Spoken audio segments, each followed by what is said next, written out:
This could be interesting because I'm getting mixed signals as to the quality of the stream. So, if the stream proves really, really, really bad, we're getting back up to par now. I'm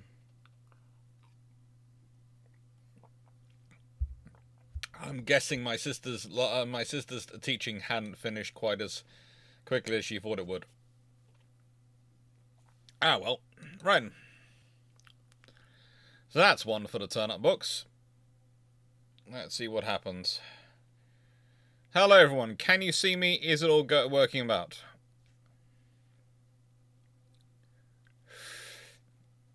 Hopefully that's all working now. And hopefully... Hello, I'm here. I have a jug of water, because so far every iron brew I have tried to order has failed to deliver. But things are going good. Things are going good. We will, we will survive. We will survive on tap water. It's not the same, but we'll survive. Doesn't taste as nice, and for some reason doesn't taste quite as cold as it should do, but we'll survive. We'll survive. And, well, yes, it's another of those times when I do a video about the US Civil War, because as we all know, I do enjoy doing videos about the US Civil War. I have my reasons for it. Most of those reasons I will explain in the Monday, the 20-something of November when this comes out. Not sure why that's quite such a weird timeline. I think that's supposed to say the 25th of November, not the 20th of November.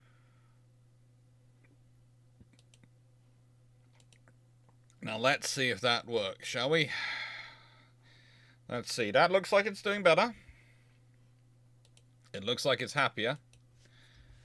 We'll soon learn if it isn't happier, because it'll keep having troubles, but hopefully that is happier. Everything has been reset, everything has been organized, everything that can be done has been done, and I do apologize.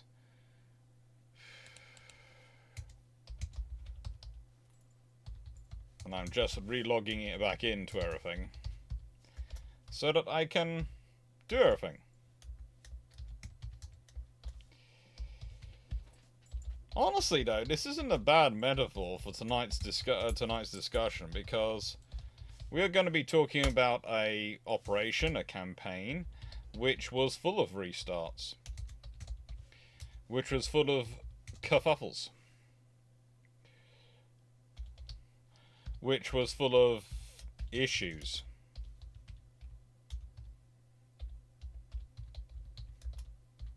That was the Chattanooga Campaign. Where most of it was, let's be honest,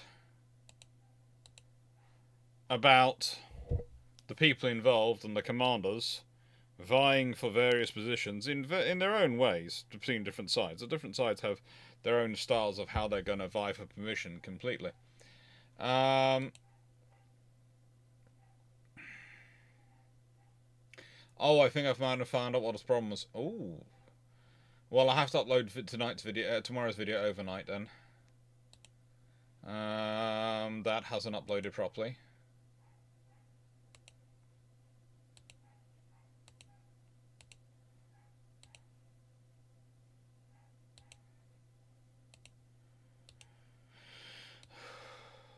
But let's see if that's working now. Hello.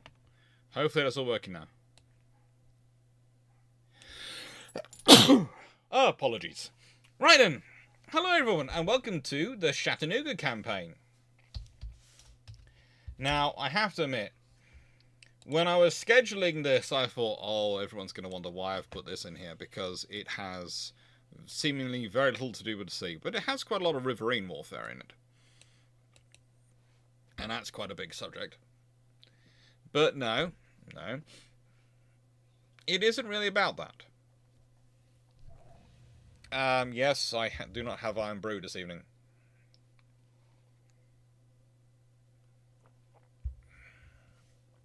CMC 2550. Baldy Smith will not happen to be one of those folks. Baldy Smith is an interesting character.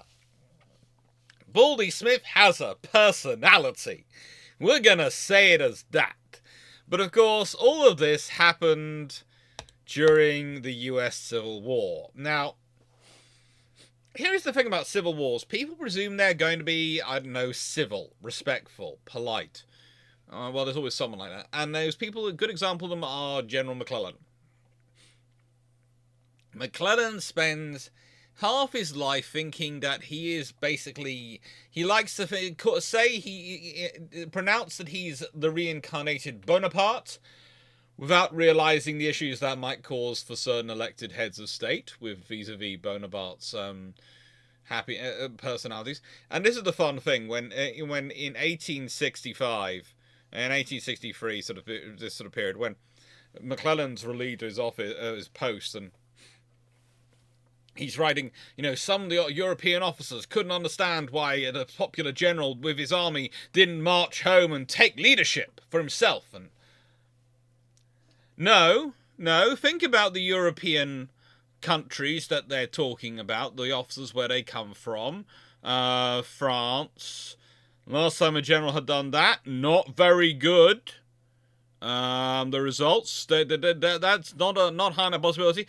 Think about the last time a general marched and took things over in the UK. That guy was called General Monk. And that brought back the royal family. And since then, there hadn't been much of that going on.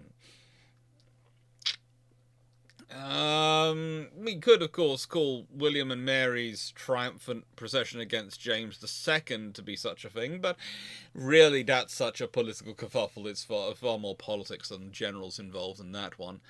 So, realistically, no. When someone's sitting there when someone's writing, well, the European officers can't understand this, no. The ones who can't understand it are the American officers who imagine that's what they think the European officers are thinking like. Because they're still sitting there thinking about the European officers of the 18th century, not the 19th century. And even then, again, there aren't very many nations in this period for whom, if the general said, "Troops with me, arise, for I have been removed from your command and I'm a very popular general, so come with me to force them to reinstate me," who would actually go with him. Because most of the troops tend to remember that what happens to armies who don't follow their government's orders, even if they are following a very popular general, is they no longer consider the army of that country. Now, the thing is, there are issues in the American Civil War about the appointment of officers. There are serious ones. But most of the problems that Lincoln finds himself with and Davis finds himself with boil down to the whole reasons for the Civil War.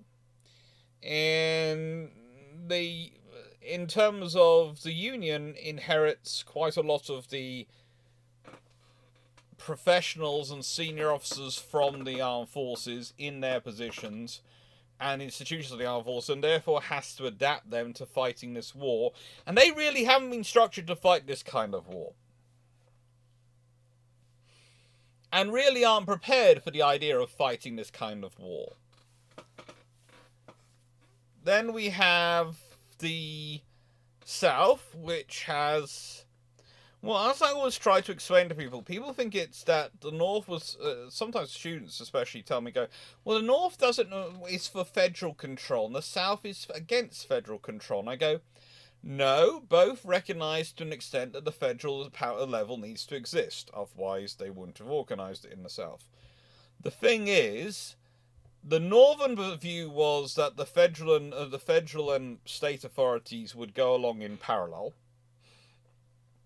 and they'd each have their own areas of responsibility, and never the twain should meet. The states wouldn't try and interfere with the government's issues, and the government wouldn't try and issue with the states' issues. That's what the Northern view of it was, as a whole, roughly speaking.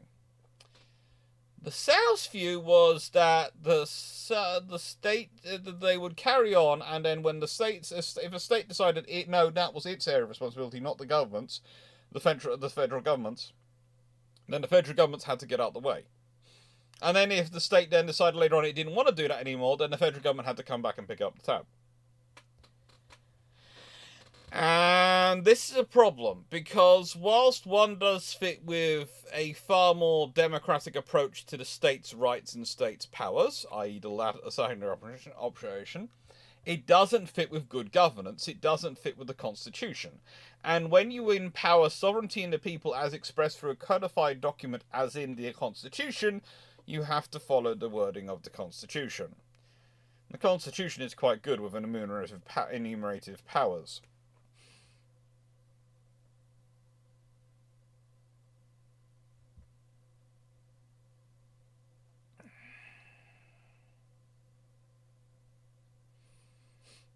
And, yeah.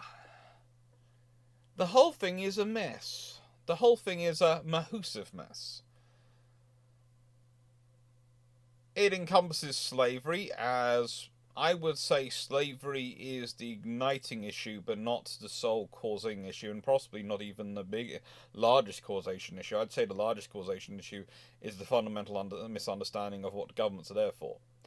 And also there's the fact that, to an extent, the South seceding, those states seceding, is them again thinking, well, we can pick and choose what parts of the government we pay into.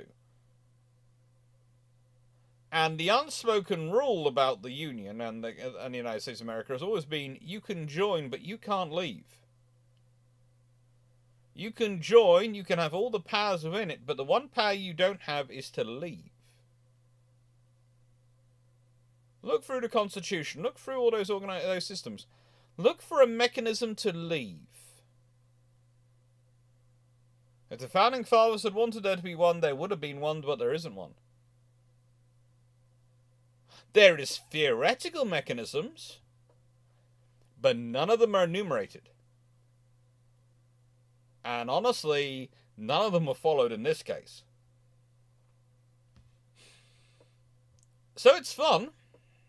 It's fun. I would say also the other problem you have is the difference in economics and economic perspective. You see, it's a fundamental view of whether you look on labor as a cost or whether you look on labor as a market. If you think of your labor force as a market, someone who you can sell stuff to, you don't want them to be slaves, because slaves can't buy anything. If you look at your labor force as a cost, slaves are a sunk cost, aren't they? They're a one-off cost, and then it's minimal food and water to keep them going.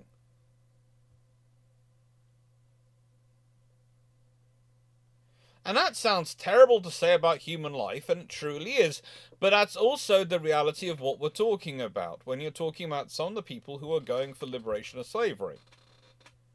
They're not doing it because they love their fellow man and they think that everyone should live kumbaya happy. No, it's because of what they look at labor as. Do they look at labor as a cost or as a market? If they look at it as a market, they want to be able to sell it stuff. If they look at it as a cost, they don't want to. And this is the problem which is approaching us with roboticizing and AI work. And, bringing in AI to do sort of certain roles and bringing in robotics to do sort of jobs, because that's reducing the labor market. That's reducing the amount of labor required. But also, that reduces the number of people with employed people. And employed people are the people you sell goods to. So there's your problem. You see, theory, you can completely automate all the functions of your business and get rid of all the workers, as long as no one else does, because then you'll have no one to sell to. Because if everyone automates, you automate everyone out of a job. Now, yes, that can, with the right society, lead to Star Trek's like liberation and fun, and we're all having a decadent lifestyle, doing whatever we want to do or feel the need to do. Great. But in reality, it doesn't work. That doesn't really work like that, does it? But it's the same with slavery. You could argue quite a lot of the biggest problem of the Northerners with slaves was that for some of them, was that they couldn't sell anything to them. For many, it was also an immoral argument, and for some, it was both. And the fact is, we have to recognize that it was such a diverse mixture that people could hold more than one opinion simultaneously. That which is the true mark of being a human, that you can hold multiple, sometimes conflicting views on different subjects and contexts. Yeah, it's fun. But this does bring us into why this civil war is causing trouble and why there are issues. Because the Union inherits a load of generals who basically, well, they're fairly short, and McClellan's a good example of this. He's kind of like a general in the Greek city-states. He imagines himself Napoleon-esque. He's actually more, I don't know, one of the Greek generals fighting for the city-states, who believes that they're going to have a fight, and then they're going to have negotiations, and whoever won the fight will get to decide, get the run the table in negotiations. He doesn't really realize the stakes of the war he's fighting. Whereas for the South, they have a problem in that their generals' preferred target to have a fight with is their other generals. For the South, and for a lot of their generals, the Union forces are just something which gets in the way of them waging their real war against each other. Because they're all fighting over who should be in charge. It's an absolute nightmare.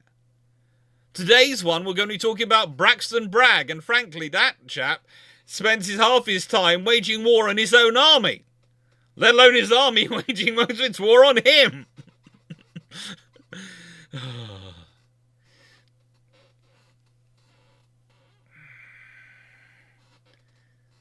It's just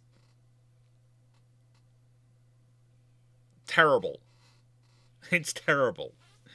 And it's one of those things when people tell me the martial history of the southern states when they can't do things, and I sit there and go, no, that's not the case.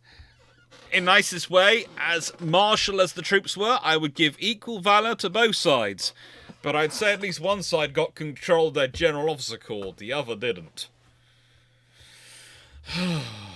Definitely didn't.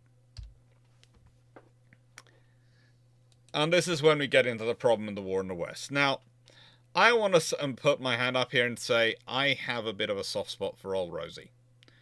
Rosecrans is one of those generals who I feel, but for the Twitter patter of fate, could have gone on to some really senior things. And some really interesting things. But he's also broken by one particular battle. You see, he's an aggressive officer, but he's always gambling.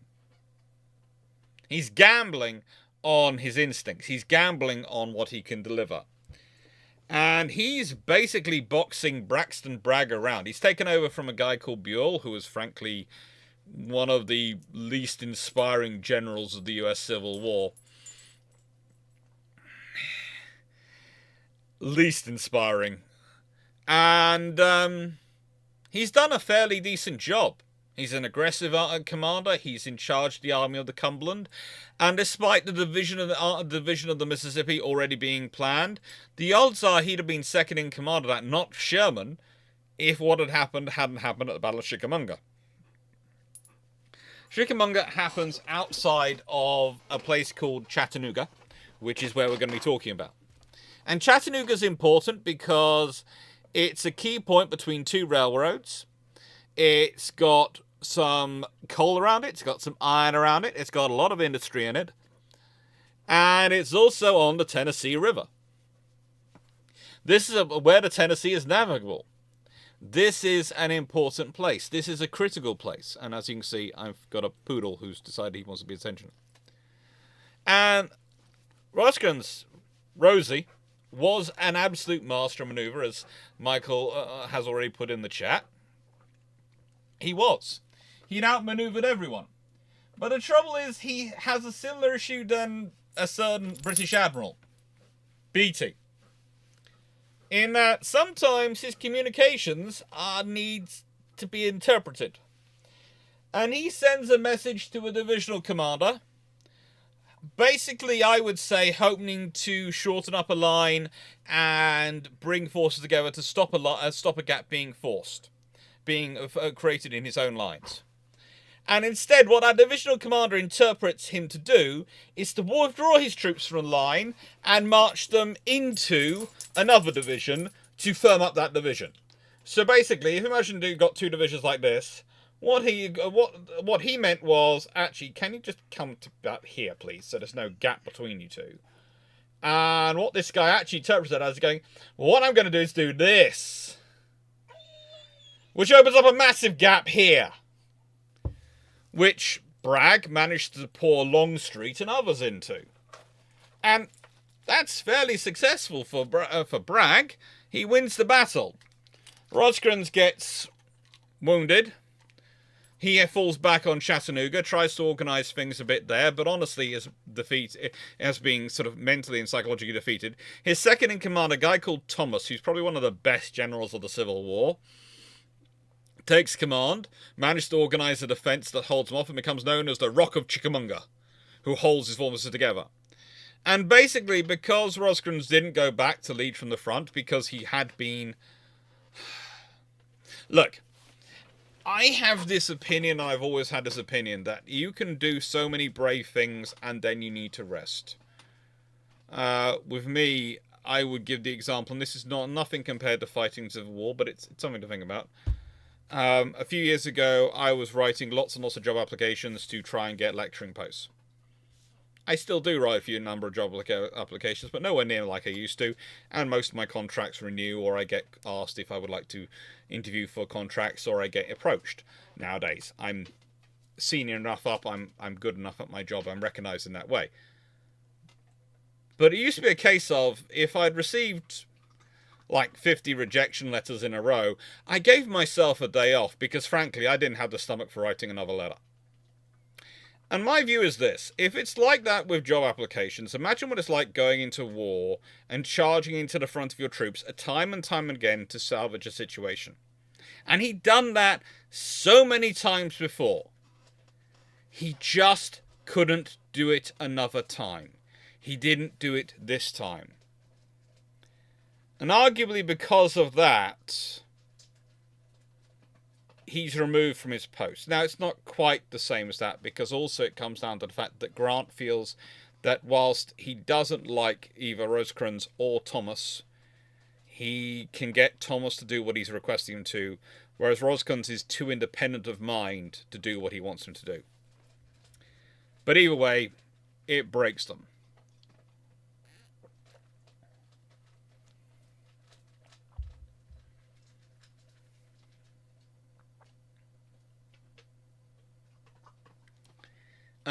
Militaristics. There is a Discord channel.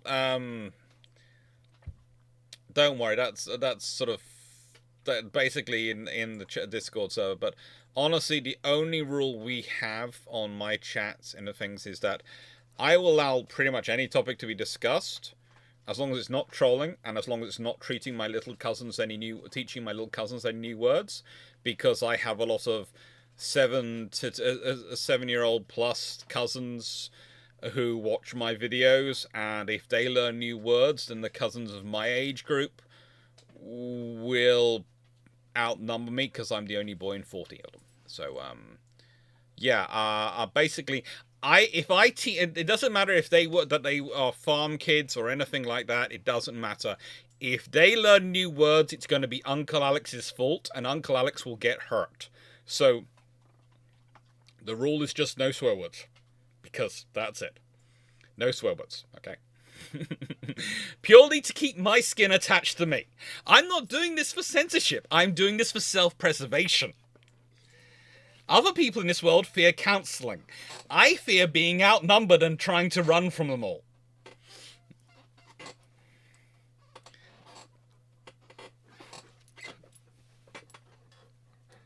No, don't worry, Military 6. Hello. So, the war in the West, though, had always been one of maneuver and had been one of actual aggression. Very quickly, because the army of the Pontiac was the big army, it's the important army, it's the war-winning army. It's the army that's going to win. You have to remember, the army of the Pontiac is like the army of Virginia. They're the armies which are going to win the war. They're going to march on the capital.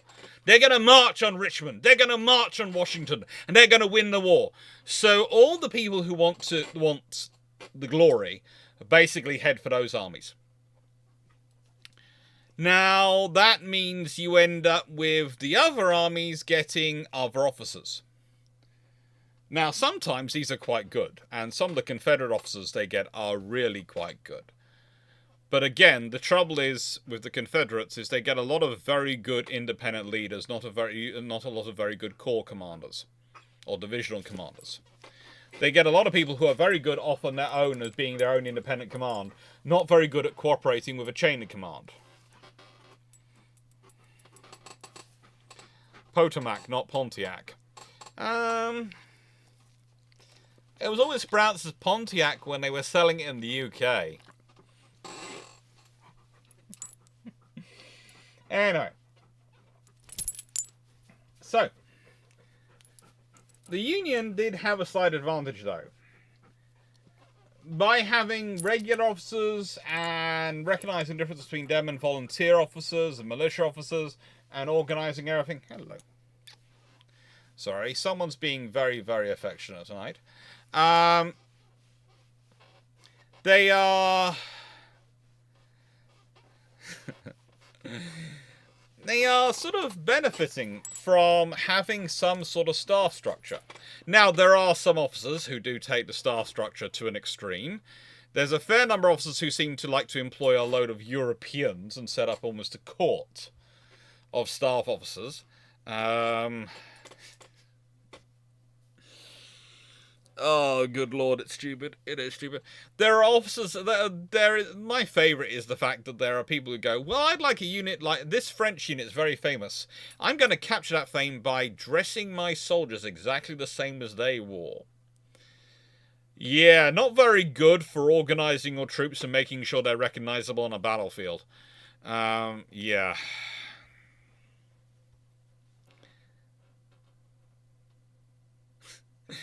Bergeron, people in the UK do not speak correct English. It may be proper, but it's not correct. It's the King's English. It's the true English. Yes, Zouaves. Yes, it's fun. Let's be honest, they're just exactly what you want from modern war. Zouaves. They're so zouavish. No.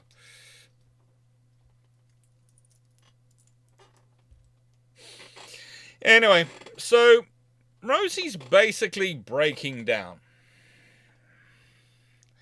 And the thing is, the real problem for the whole of the South in this situation is this. The moment you start besieging a formation, like Braxton Bragg starts to try and do to the army of the Cumberland here, you've tied yourself to a location. And the one thing you don't want to do when you're a smaller army, relying on manoeuvre and positioning to outmaneuver, outfox, and outbox your opponent, is tie yourself to a position. Because what happens next, well, that's entirely predictable. So, we have you surrounded. Yay. Guess what's coming over the hill? And the thing is, the troops that respond, the reason why I like the Chattanooga campaign is because it's a varsity of Union commanders. And I mean, it really is a varsity of Union commanders. Once you start looking through the various lists of the senior officers involved and who's doing what, where they are, what the ranks are involved, what their positions are. You start going through going, oh my frigate, the Union really does have an absolute varsity in this battle. For the Battle of Chattanooga, there is the Army of Tennessee, under the command of Sherman, which includes 15 Corps under Major General Frank P. Blair, and the 2nd Division of 17 Corps under Brigadier General John E. Smith. The Army of Cumberland under George H. Thomas, consisting of 4th Corps under Major General General Gordon Granger, and 14th Corps under Major General John M. Palmer. And, well, the command, we'll just call it the command, of Major General Joseph Hooker, which had been transferred from Virginia to the Army of Cumberland, which consisted of 11 Corps under Major General Oliver Howard, and 2nd Division of the 12th Corps under Brigadier General John W. Geary. And at certain points, Hooker takes direct command of both corps and divisions, and various other detached units. And you sit there and go, so that's quite a scary force. And when they started the siege, they were just facing Thomas and Rosecrans. By the end of it, they're facing those three, and who are those three going to be under the command of? Oh yes, Grant. Do you see the small problem with committing to a siege here? Anyone see it? Basically, you've given time for not just for the Union forces to recover, but for them to send in the officers who are most likely to squash you, given half a chance. This is not good. This is really not good.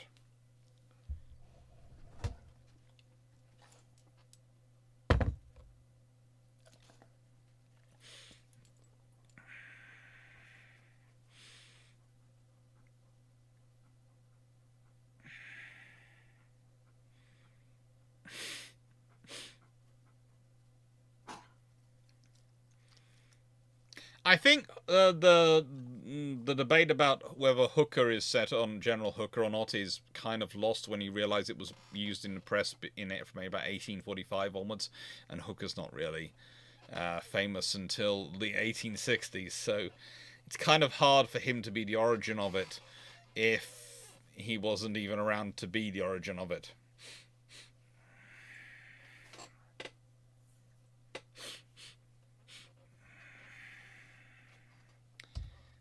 So, as we're talking along, shameless book plug.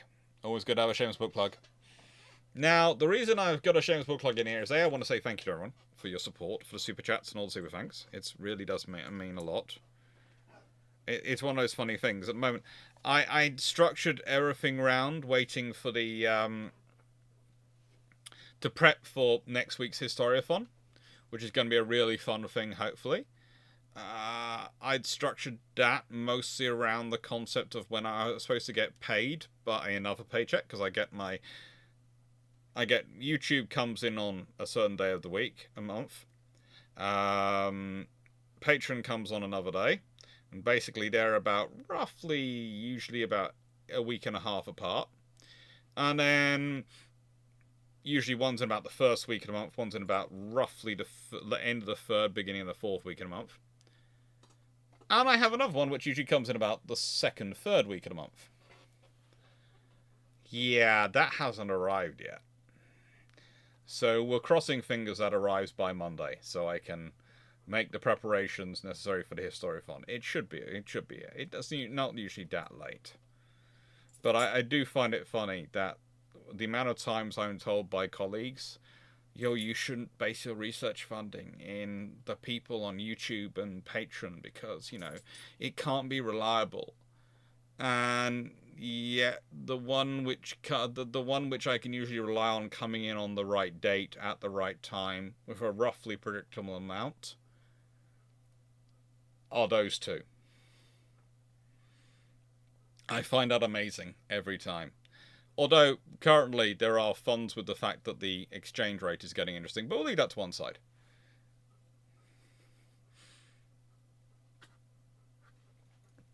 Thank you, Bijan. So, thank you, because you're what makes it possible, and you're what makes this channel possible, the research possible. You're makes all the work possible. So thank you. You okay, Big Fluff? Alright. Go on, go to sleep. I'm sure I said go to sleep. So here is Braxton Bragg, who's feeling possibly rather cock-a-hoop that he won a battle. So cock-a-hoop, by the way, that he decides to go on a cleaning spree in his own headquarters, but we'll leave that to one side. And, yeah, Grant's coming. See that mild look of fear percolating in those eyes? The sort of the wildness in Braxton Bragg? Because this is Bragg. Yeah, I'm guessing that's when he realized, so I beat Rosecrans after he tormented me for ages, and now I get rewarded with Grant? Grant? What did I do to deserve this? What did he do to deserve it? Well, it's the classic thing of there was going to be a Mississippi division of Army division of the Mississippi made anyway. And the reason there was is because, frankly, you get to the point of you need to coordinate all those armies. When you've got those armies working together, you need an army command. And as you don't want to start creating field marshals and all sorts of other ranks, you're going to do it. Because, as is traditional with the US force at this point, they don't like actually making officers above certain ranks. The Navy has to be reminded that there are ranks above captain. And the Army has to be reminded there are ranks above Major General. They are fun.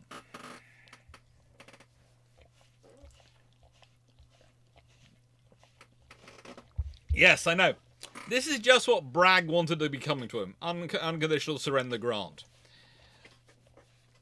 Now, the fun of all this is that what Bragg's also doing at this point, as Grant's coming along, is Bragg is trying to sort out his own command structure. He's trying to deal with his own problems. And there's something I'm going to have to get into and have to go through the detail of, because it gets nutty. But Grant, well, he's been told that he's got to go there, assess the situation, see what mood Rosecrans is, and decide what he's going to do. Whether he's going to replace Rosecrans with Thomas. He has that command, he has that freedom from Lincoln. Lincoln's not coming himself. Lincoln's not sending Stanton, the Secretary of State for War. Holnick's not coming out, the Chief of Staff of the Army. No one else is coming out. No one needs to come out. There are enough people with enough authority on this situation over there. They don't need to get involved themselves. They don't need to come along. And as such, yeah, that's fine. That's perfectly fine. Grant turns up. Grant decides that, frankly, he can rely on working with Thomas better than he can Rosecrans. And the reason he can work with Thomas better than Rosecrans is he feels Rosecrans is a bit too independent. He feels Rosecrans is a bit... He doesn't like either of them. Please don't. This is one of the trouble for both Rosecrans, Thomas, and eventually Hooker. He doesn't like any of them. He finds them all a bit too swaggering and arrogant for him, or in cases Thomas is taciturn and too withdrawn. And,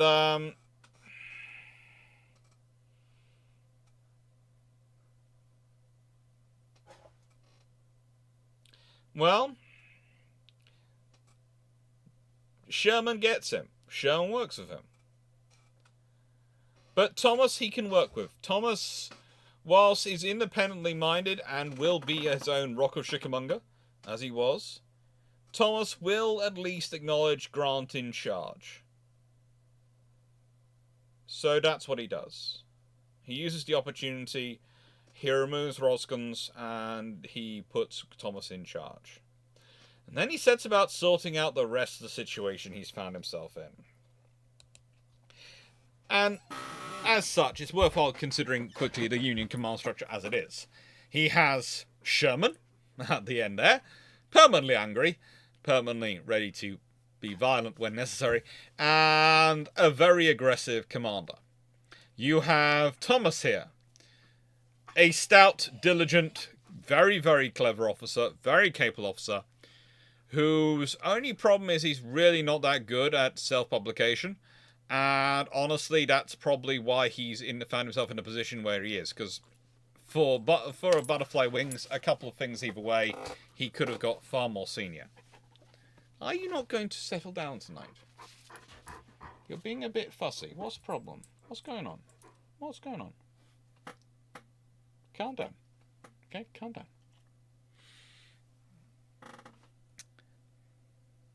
Calm down. And you don't have Joseph Hooker. Hello. Calm down. What's up? Who is... How do I put this? Hooker is one of those people who, rather like someone else they're not far away from me, who always believes they aren't getting enough attention. If you write a line about them, it should have been a paragraph. If you write a paragraph about them, why not a whole page? If you write a page, why not a whole report? If you've given a promotion to someone else, why didn't you give that promotion to them? If you've given someone else a treat, why haven't you given it to them? If you've given someone else some affection, why haven't you given it to them?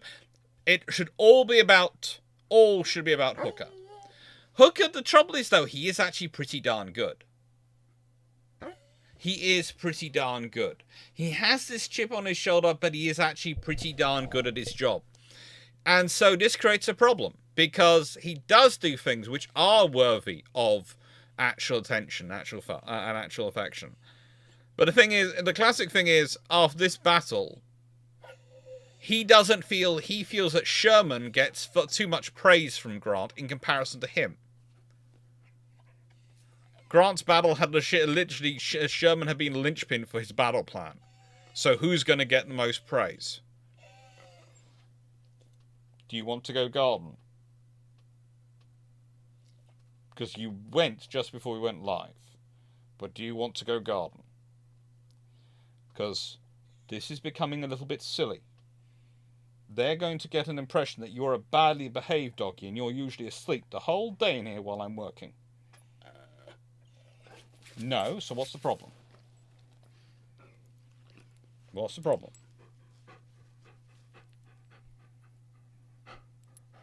This is your version of an apology. I'm not sure it works, but okay. Now, they are good officers, though. All three of them are good officers. And if you can manage their personalities, you're going to get good quality out of this. But as I said, Hooker does have a problem. And actually, after this battle, because of his dispute over praise that Sherman gets, he ends up actually pretty much resigning. And what's really annoying is Hooker's probably one of the better officers when it comes to... How do I put this politely? Cavalry in the US Union Army, and he could have been quite useful. Now, Bijan, there are lots of different comments about Hooker, especially about the women of ill repute following his army and all those things. No. Let's put it this way, he had them no more than any other general, no more than any other force commander. It's really something which is more paper talk about him. And again, it's one of those things of today that I love it when people turn around today and go, you can't trust the newspapers of today. They're all about this and salacious gossip and this and that and the other. And sometimes they print absolute twaddle, and you sit there and go, and there was ever a time they didn't? One of the first things you learn as a historian is to not believe what you see in terms of gossip. Because gossip, unless you can find evidence from multiple sources, usually from people on sides who disagree with each other completely, and actual factual evidence that can back it up, it's usually just that, just gossip. And most of the articles about Hooker written about his chain of command and his structure were written by reporters who were several hundred miles away from wherever his headquarters were. So how the frigate would they know what his headquarters was like compared to others?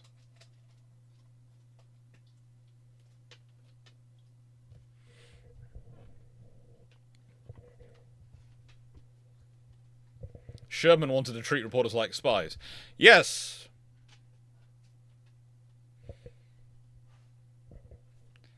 Dogsy Flogs. Just going to say it. Braxton Bragg was being... No. Please. There is someone far closer to BT in this operation than Braxton Bragg. There are many things I will level against Braxton Bragg, but he and BT are not quite the same. He and BT are not quite the same on this one. Oh.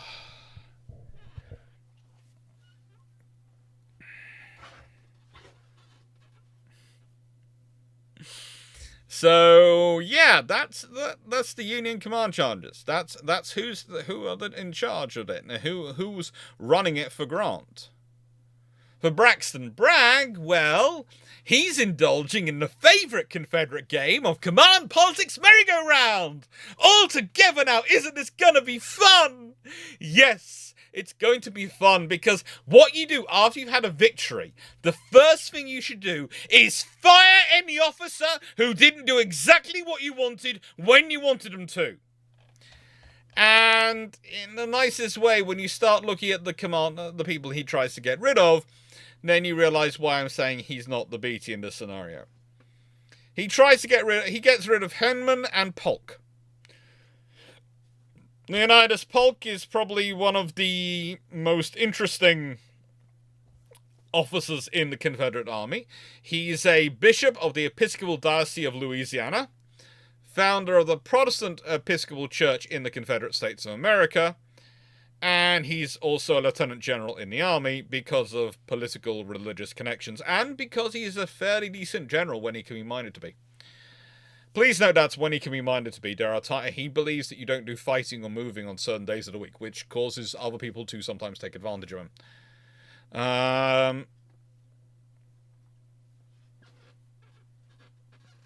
Then is Major General Thomas C. Heineman, who'd failed to destroy part of the Union Army in the battle, and so, yeah, Bragg wanted to relieve them of command.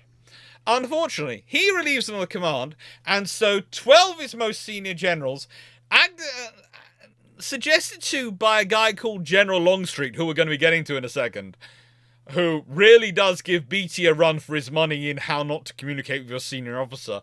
We're getting onto that. And it's possibly one of the most divisive characters in the Civil War.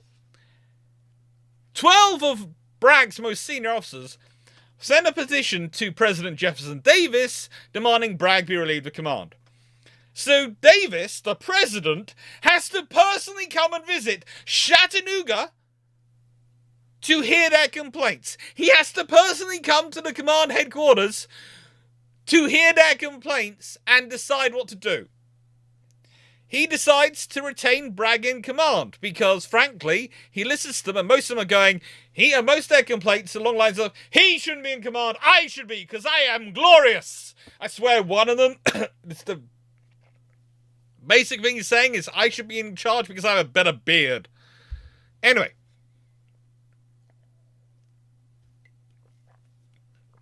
Bragg survives. Davis retains in power.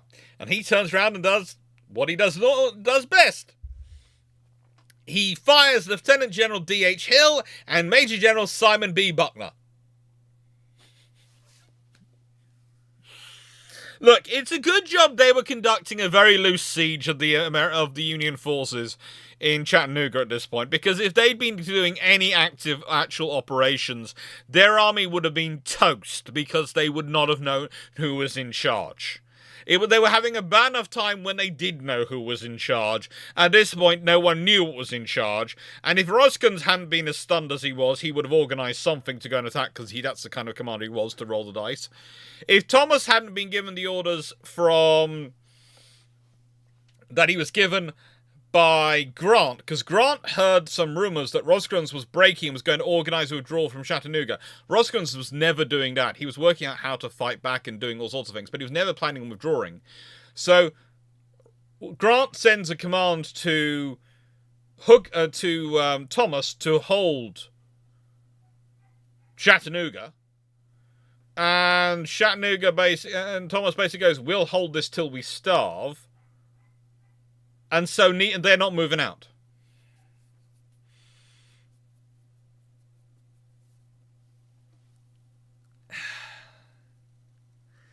Vision, Longstreet was right about not charging uphill over open ground.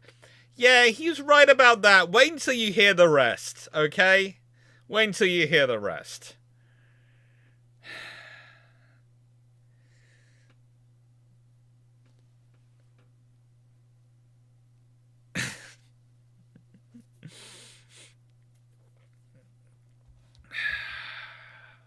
It's just horrendous. And, you know, the fact that the president has to come himself to sort this out, this is a mess.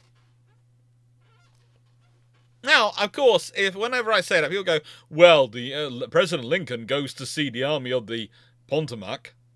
And I go, yeah, he does. Mainly he goes to see General McClellan. Mainly he goes with the idea that McClellan should probably know what he's frigging doing. And you have the scenario where Lincoln goes to see McClellan, and Lincoln goes, I'm here to tell him to get his move on, to put up his keister, and tell him to move hard. And McClellan writes a letter saying that's what he said in the meeting to McClellan. And McClellan sends a letter off to someone else saying, during the meeting, the president said how wonderful I am. I'm amazing. I am great. And you sit there and go, okay, considering your ego is the easiest manipulated part of you, McClellan, did the president by any chance use the phrase, my dearest general, your plans are wonderful. When might you be implementing them? And all you heard was, my dearest general, and your plans are wonderful. That's all you heard, didn't you, McClellan? You're that kind of commander. Doxyflux, what did he do to Nightbot? Oh, yeah, capital letters. Sorry. Yeah, Nightbot is Nightbot I have to keep to a certain level of level, because otherwise we get all the people trying to promote ladies of negotiable virtue. I can understand McClellan triggers you. He triggers me on several occasions as well. But I have to try and keep it clear for my little cousins in the chat. So I have Nightbot set into it.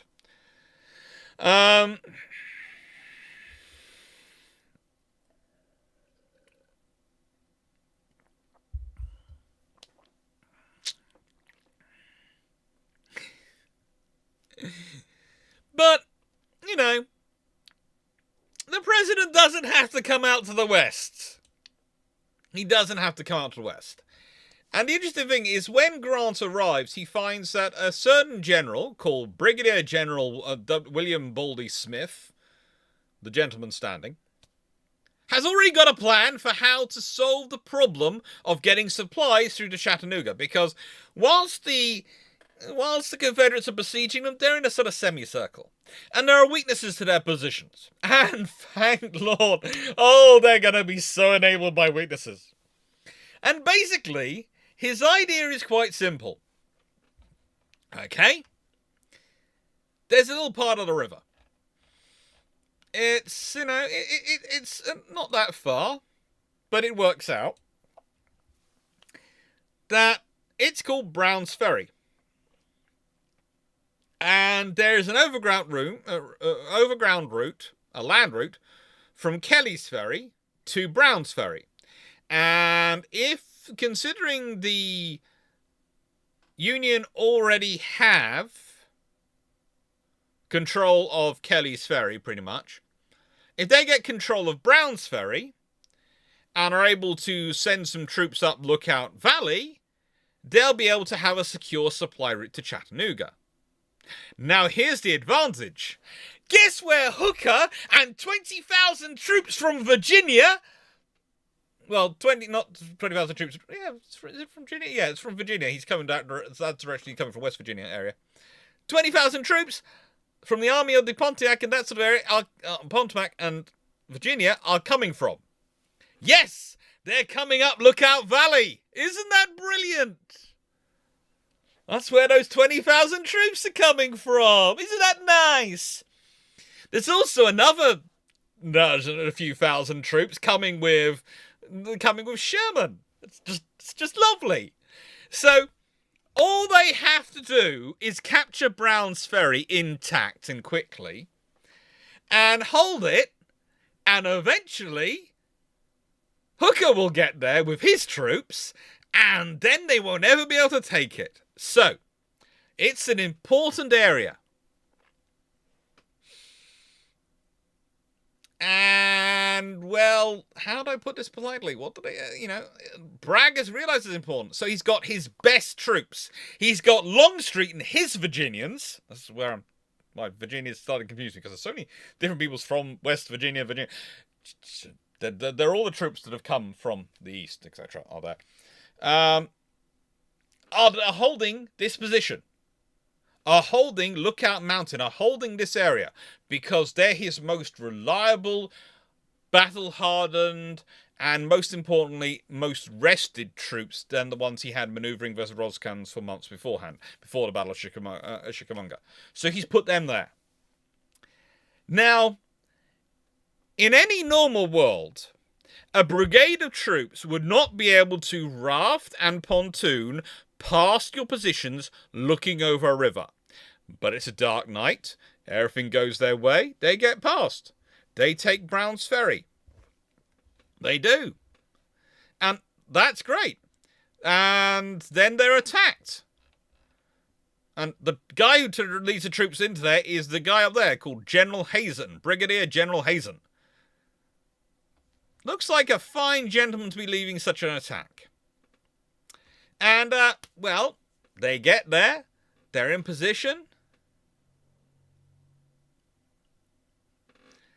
At this point, as they land, well, they're doing okay. Everything seems to be going all right. And then the 15th Alabama Infantrymen. They have managed to get Brown's Ferry and seize it by roughly 5 a.m. And then the 15th Alabama Infantry, commanded by Colonel W.C. Oates, yes, of Little Round Top, attacks, but are repulsed, and Oates is wounded. His brigade commander, Brigadier General Evan Law, then places a brigade blocking the road. And then he reports it up to his divisional commander and to Longstreet. And Longstreet, being a wonderful officer, immediately says, that don't matter. It doesn't have any bearing at all, and it's probably only a feint, so I'm not going to even bother passing the information on to Bragg.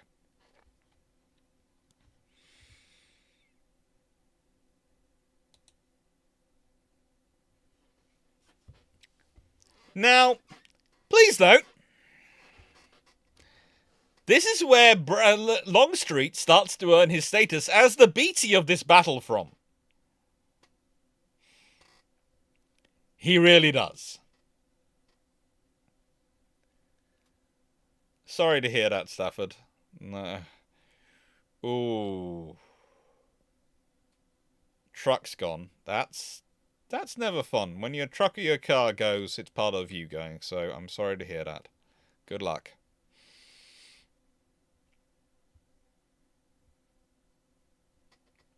Hazen is a good officer, yes. At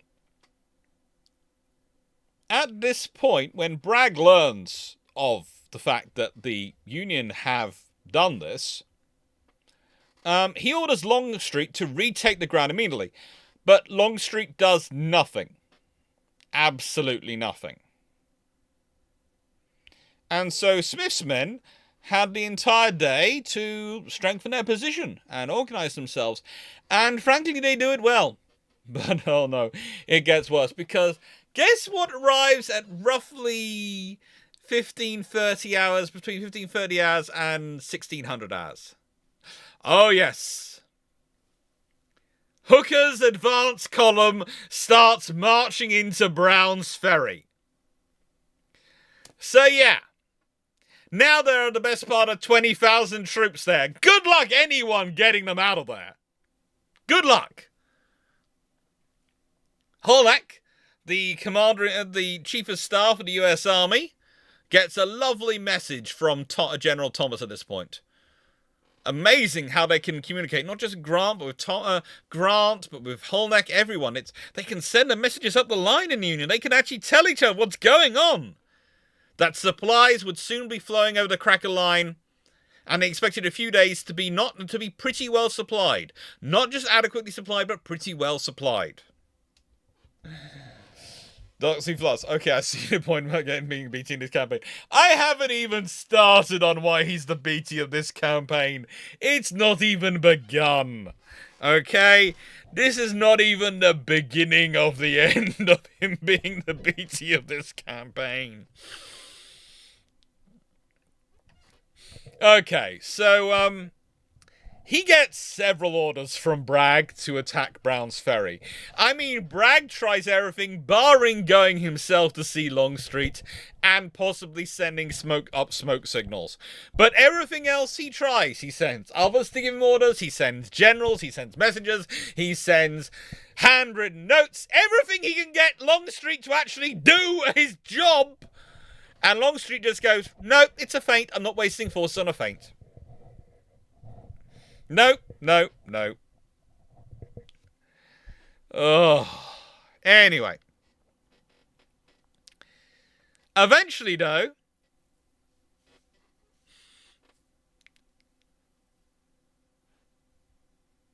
he gets an order. And the order is to attack Wahutri instead. Now, Wahutri, if I expand this map out and you can see all the things nicely lined up where they're coming, Wahutri is very different from attacking Brown's Ferry. For starters, it's further south. It's attacking where Hooker's column has come from, where Hooker's troops are, up and down the valley. And the thing is, this is our supply line. They've got supplies flowing in. They've got troops flowing in. They've got lots of things going around. So this is not the same situation it was just a day or so before this. The day before this, there had been a strong position of Bragg and his forces all around Chattanooga, penning them in.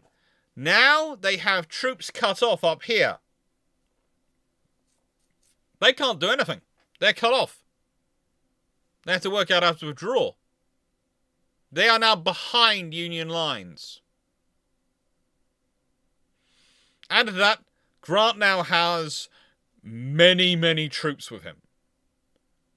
A lot more troops than the Army of Cumberland has. And let's be honest, when we start looking at the troops in the Chattanooga campaign, and you start looking at the numbers, the Union is bringing roughly 72,500 present for duty and equipped. The Army of Tennessee, that's Braxton Bragg's command, claims 49,000. There is a difference. There is a difference in this. It's not a good time to be Braxton Bragg. And the things are getting worse. Now, the Battle of Wahutri is how not to run a night battle. Because, you see, Longstreet's been ordered many times to attack Brown's Ferry. He's been ordered to do this because Brown's Ferry is the frigging linchpin of their supply line. If you take it out, you stop them getting supplied, and they're once again under siege, and you've linked up your forces further up the river. It makes sense. But no, now he won't do that. So instead, go and attack Wahutri. Okay, Wahutri is further down here. It's this area. You can see the Wahutri. Yeah. Attack it. You can attack there, right? You can attack there, and Longstreet goes and sees the positions, and he sees that the Brigadier General Geary's division there is sitting at Wahutri Station. Is they're just bivouacking. They haven't dug in. They don't have any defense you can see. In fact, their wagon train is parked directly between him and them. So he can attack, and they've got to get through their own wagon train to be able to fire at him, which gives him time to get closer. Yeah, artillery's just worse. There's just no point getting into artillery. Now, here is the thing. Longstreet's been ordered by Bragg to attack with all his force during the daytime. But no, Longstreet's smarter than Bragg. He decides he's going to do a night attack. Think about this. Think about the troops. Think about the communication systems. Think about all the things they've got going for them. Now think, launching a night attack. And he's going to attack with just a brigade. A full division is going to be looking on Lookout Mountain, so providing support, but just the brigade of Evander Law. You know, the brigade which had a regiment get its nose smacked in it at Brown's Ferry about a day or so ago.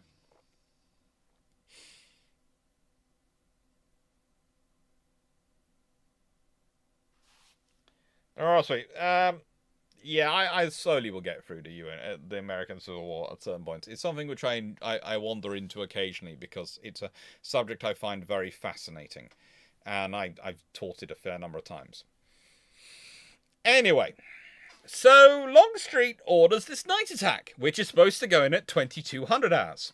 It doesn't. They're confused with what even started the night attack. Always a good thing for a night attack, starting off confused, because as we all know, the night makes everything less confusing. Doesn't it? The night makes everything easier. Doesn't it? You're all going to tell me the night makes everything easier, doesn't it? Doesn't it? Please? Pretty please? It doesn't, does it? It doesn't. And the thing is, the attack goes in at midnight. And Geary and his officers actually had expected an attack, and they had actually got pickets out. But the suddenness, well, they weren't expecting that. They weren't expecting a night attack. Now, the Union defenders formed a V-shaped battle line facing north and east. Geary's own son, Edward, this is Brigadier General John Geary, the divisional commander, who was an artillery lieutenant, is killed in the battle, dies in his father's arms, and let's be honest, that must be a real absolute for your son to die in your arms in a battle when you're the commanding officer. Unfortunately, hearing the sounds of battle, Hooker, who, as I've said, is actually quite a good general, despite his ego, is quite a good general, sends Major General Oliver Howard with 2 of 11 Corps' divisions as reinforcements. Now, the orders of march were confused and delayed the movement, and Hooker deployed units from both 11 Corps against Law's and Brigadier General Brenning's brigades, leaving no one to go to Geary's aid himself, but Law's 2,000 troops are, unsurprisingly, greatly outnumbered by 2 divisions. Despite this, the several vigorous Union assaults were repulsed by the hilltop.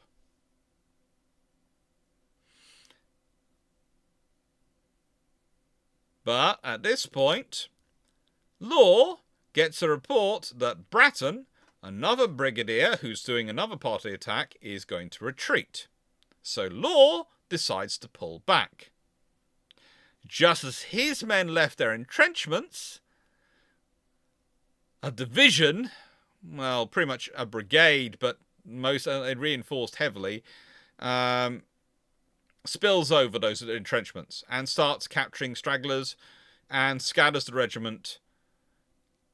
And it's then found out that Bratton hadn't actually been doing any such thing. Hooker also sends Howard to Ochi with some cavalry. And whilst Geary's men continued to hold, they were running low of ammunition, just as Bratton, who rather than retreating was beginning to seek victory, he received a note to say you need to retreat because Union reinforcements were arriving in his rear. Those reinforcements were the cavalry. So he withdraws to Lookout Mountain. Now, the battle is very poor on both sides. Frankly, there is if you want to know the actual phrase, look up a scene in Heartbreak Ridge, where Gunny Highway is asked to explain the performance during an exercise of what's gone on in terms of a readiness report exercise. That phrase he uses is the apt description of this event. Now, Grant's disgusted by Hooker's performance in this and considers relieving him command, but he doesn't. Grant basically feels that Hooker was careless in the placing his men that left him at risk, and hadn't ensured they were organised properly. Hooker would point out that he was ordered to get there as quickly as possible, and that's what he'd done. He'd basically burned his men out to get there as quickly as possibly he could. And the thing is, you can't really disagree with both of them. Hooker didn't do right by his men by ensuring that they weren't properly secured and weren't properly entrenched in positions. And he also had been dealing with the fact that his men were tired.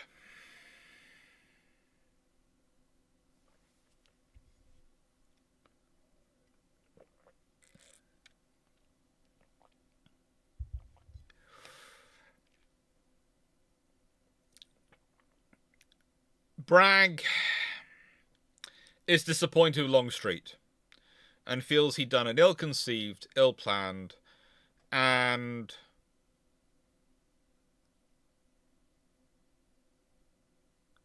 badly organised attack. And there have been various biographers of Bragg who've reiterated that in various ways.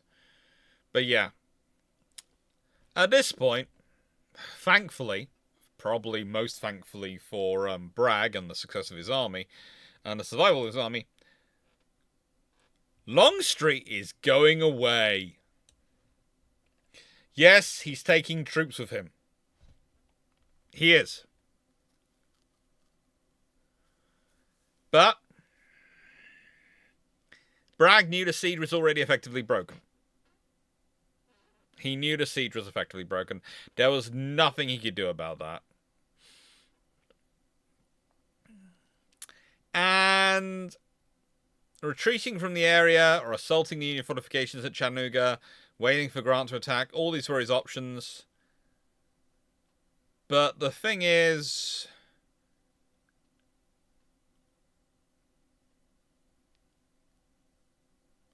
he doesn't really have support.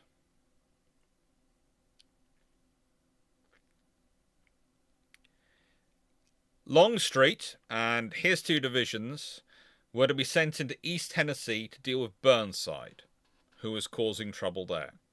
As,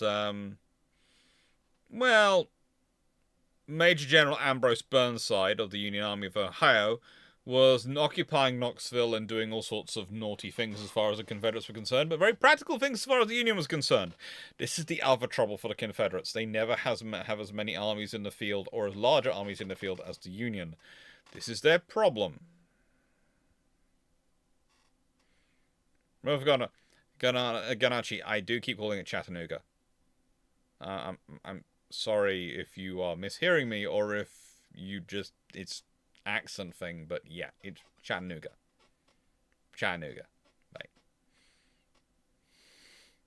I think sometimes the problem here is there is a British accent pronouncing these things, not an American accent, and they are going to sound a bit different sometimes because it is two people separated by a common language.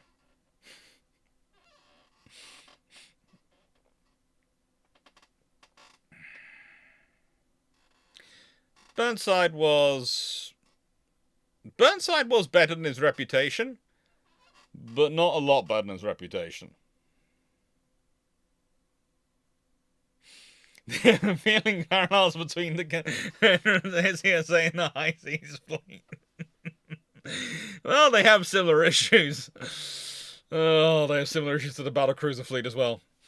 It's fun times. Anyway.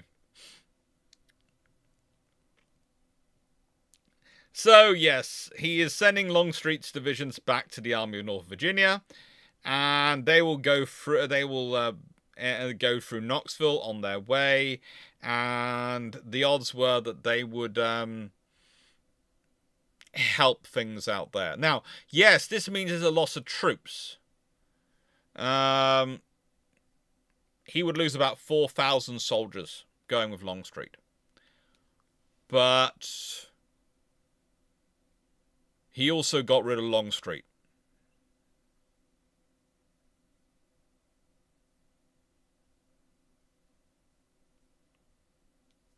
The trouble is, and I will say this honestly about Braxton Bragg, he's not a great commander.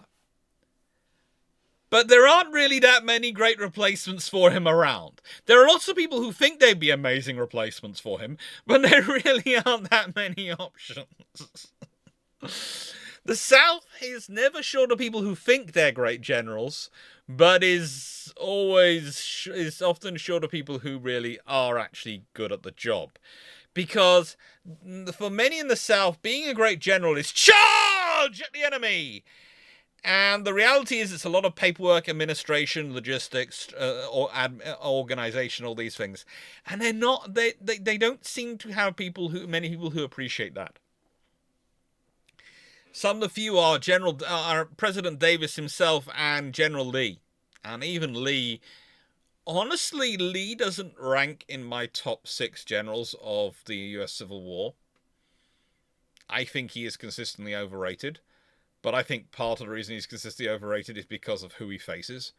And when he does face decent generals, he often runs into trouble. But the trouble is, the generals he often faces are the political popinjays of the day from the unions, and frankly, they're not much of a threat to him. Lee is a far too competent general to take on for a political popinjay to go and deal with.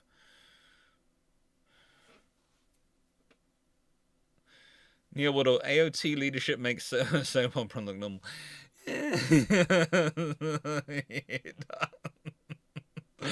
Look, and this way, the Army of Tennessee's leadership, if that was a television program, if it was done accurately, put accurate on television, no one would believe it. Everyone would think it was fiction. Everyone believed no one would believe the generals could behave that way. It just couldn't. I mean, this is why I love Bruce Catton's books, the trilogy. Because I feel, it's great for teaching because there's a great rhythm to it.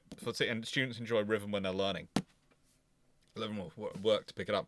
But also because nothing else quite captures how absolutely frigging nutty, absolutely nutty, the command structure in the Commonwealth is. It's just, yeah.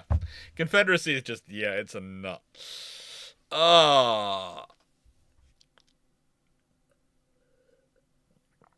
Also, I'd like to point out, for those who think that I'm only like this when I'm on Iron Brew, been out of Iron Brew all day.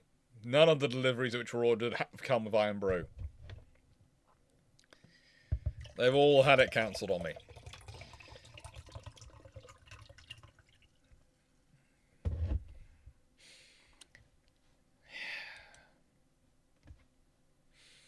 The other problem for them, though, for Bragg really though, is yes, he's now got rid of Longstreet, but Sherman's arrived.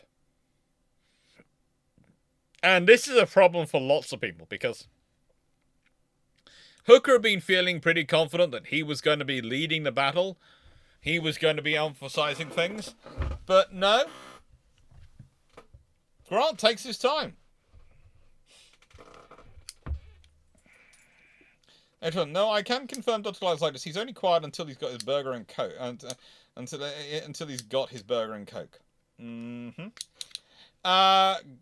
Grant basically allows 2 weeks to pass between Wachi before and Sherman's due to arrive, and he basically sits down with Thomas and the chief engineer of the Army of the Cumberland, Smith, and goes, "I want you to plan an assault against Bragg.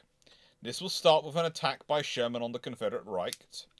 But he emphasized, and this is quite sensible from Grant, that he will not approve the plan until Sherman had an opportunity to oversee it himself. Sam Tongas, I'm not familiar with the leadership of the Army of Tennessee, but how does it compare for the post-war of 1812 USN Officer Corps?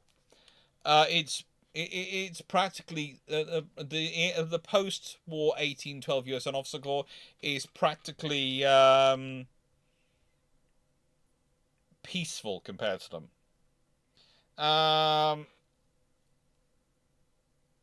It's just no. It's just that there is nothing that quite compares it. Let me put it this way: if you showed them Game of Thrones and showed the Army of Tennessee leadership the Game of Thrones, they'd think that was a comedy of niceness compared to what they do to each other.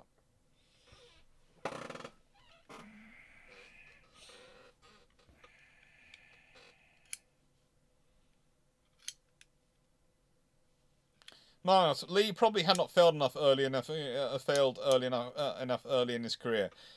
A man who's never had a real setback may not be the guy for a clinch situation.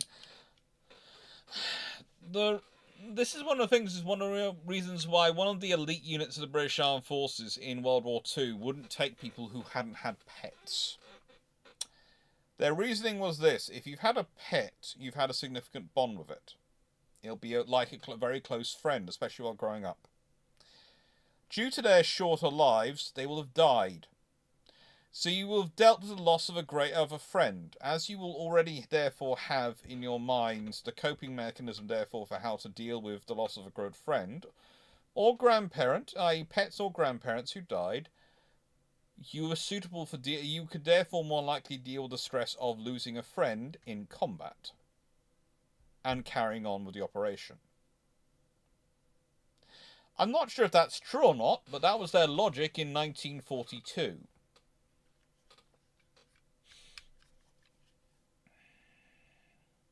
I'm not that kind of doctor. I'm a war studies doctor, not a psychologist. So that was their psychological rubric. And I think I do agree, though, from my personal position, there is advantage to having people watch people lose and losing yourself and watching failures and working out how to deal with it.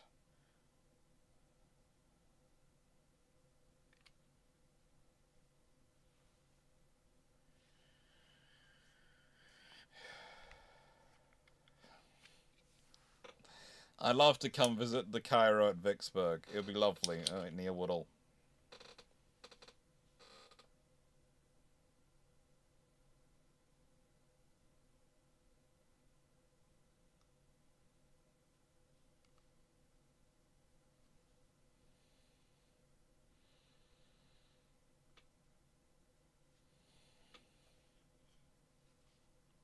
Now, why is Grant doing this? And I would argue it's because of the officers, Sherman has worked the most with him.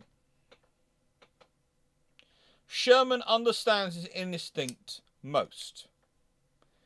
So he's the one he needs to least be with to oversee what he's going to do.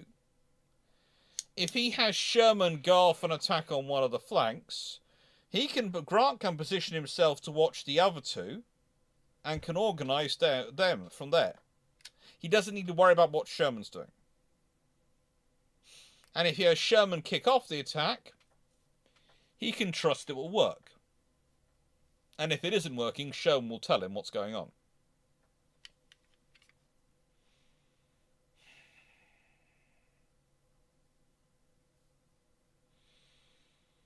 Now, the plan was to try and route Sherman's troops so that Bragg wouldn't know for certain whether Sherman was targeting Chattanooga or Knoxville, which way he was going.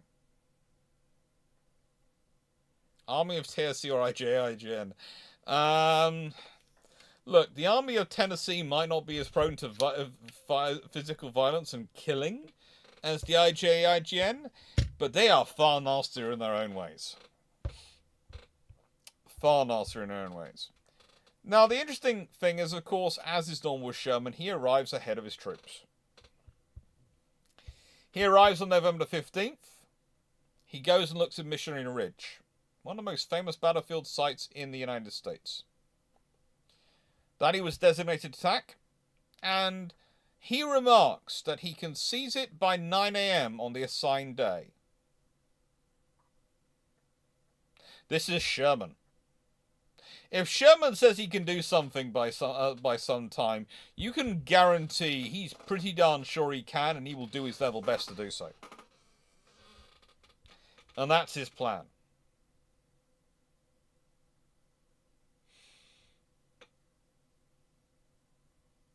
Thomas and Smith's plan was pretty darn good. It was well worked out. And this is where the thing, Grant is able to reward people and work with people who do what he asks them to. Thomas and Smith work as he requests them. It's also when he starts to realise just how nutty Smith is, but we'll leave that to one side. They had plans for various attacks, including an attack by Hooker on Lookout Mountain. He decides not to do that, though, because he wants the mass of the attack to be by Sherman, and he doesn't realistically want to be trying to sustain 2 or 3 attacks. He's not sure Hooker will pull his punches if he's required to.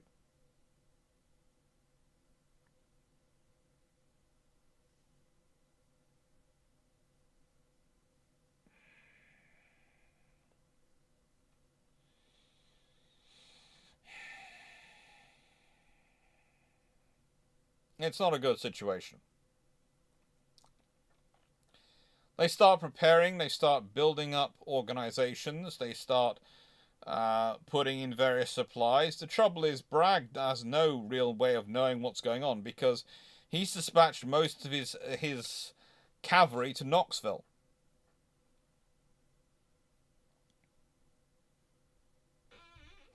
Grant himself was receiving pressure for Washington. They were worrying about Longstreet's advance on Burnside at Knoxville. And they were going, perhaps you should do something about it. Grant, do something about it. And Grant's going, I'll do something about it when I'm ready.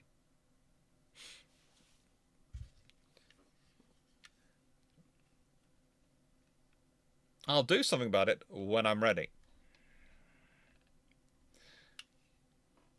Now,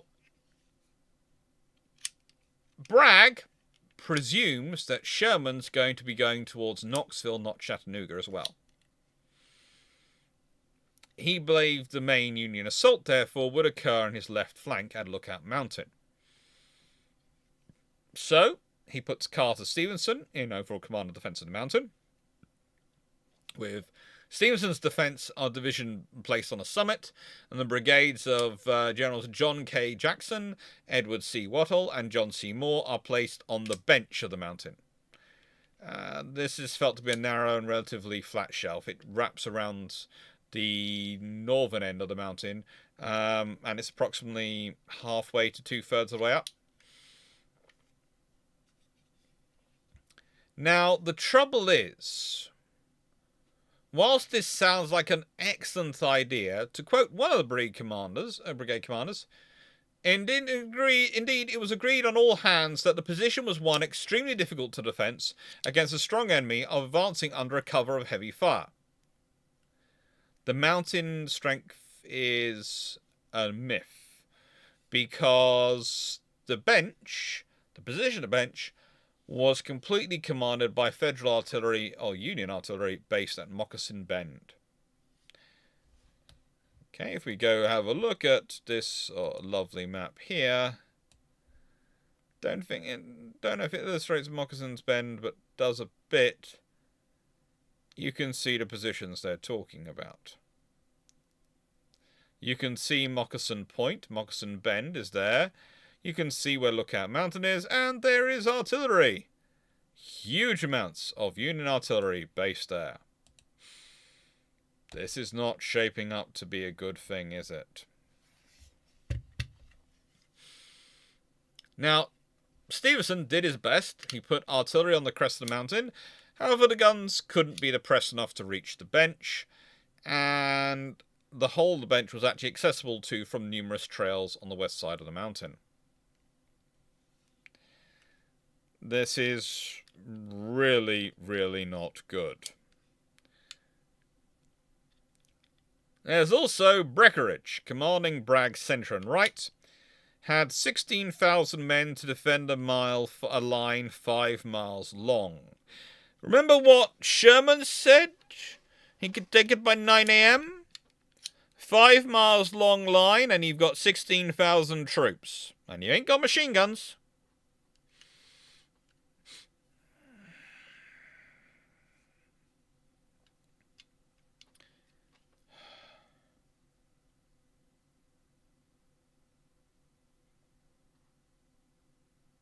It's just terrible. They have nowhere near enough troops. Nowhere near enough.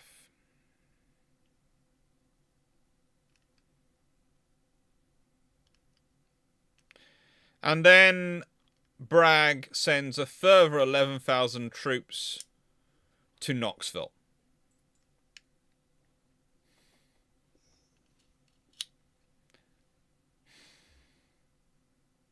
He sends a further 11,000 because Bragg concludes that's where Sherman must be going. Hi, Drakenred.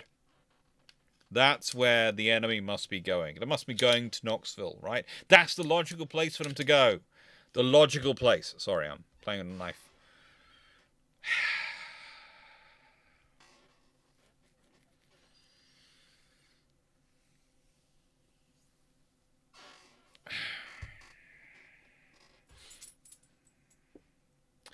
At this point, we have problems. But not too bad of problems. You got something in your ear. Sorry, talking to the poodle down here who's making funny shaking movements with his head. You okay? I got fluff in your ear again. Oh, it's okay. So on 23rd of November, you have 1863, you have the Battle of Orchard Knob. Now,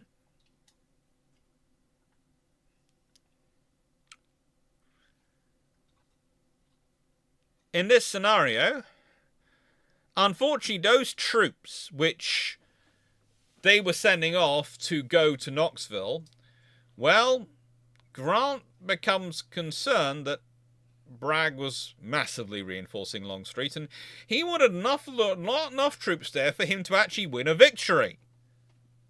He also got news from Confederate deserters that the entire army was falling back. He didn't really believe that for one moment, but, you know, he thought there was something going on here. So, he has an idea. And his idea is pretty simple. It really is pretty simple. He goes and talks to Thomas about it. And Thomas goes, "Don't worry, old boy. I'll deal with this one." Thomas ordered his division under Brigadier General Thomas J. Wood to advance in reconnaissance in force. Because that's what you do. You send a division to conduct a reconnaissance. Instructing Wood to avoid engagement with the enemy and return his fortifications when the strength of the Confederate line was revealed. Wood assembled all his troops outside entrenchments, decided their objective was roughly 2,000 yards east, a small knoll 100 feet high, known as Orchard Knob, also sometimes referred to as Indian Hill or various other things. Had Major General Philip Sheridan's division line up similarly to protect his flank, and the whole of Howard's 11th Corps extended to the line to the left, presenting 20,000 soldiers arrayed in parade ground formation. Now, do you think that's going to get someone's attention? At 13:30 hours, 14,000 Union soldiers move forward at a double quick. And the 600 Confederate defenders are only able to fire a single volley before they're overrun. Now, you can't say they weren't warned, because that formation had been forming up for about the last 40 minutes in front of them. But they get off a single volley before they're overrun. At that point, Grant and Thomas order men to hold their position in trench, rather than following the original orders to withdraw. After all, they've captured a defensible position. Might as well keep it. At which point, Orchard Knob becomes Grant's and Thomas's headquarters for the rest of the battle.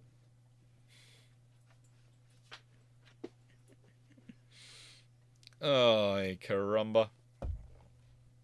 Bragg again, because he always does this, readjusts his strategy, recalling all the units that were within a day's march.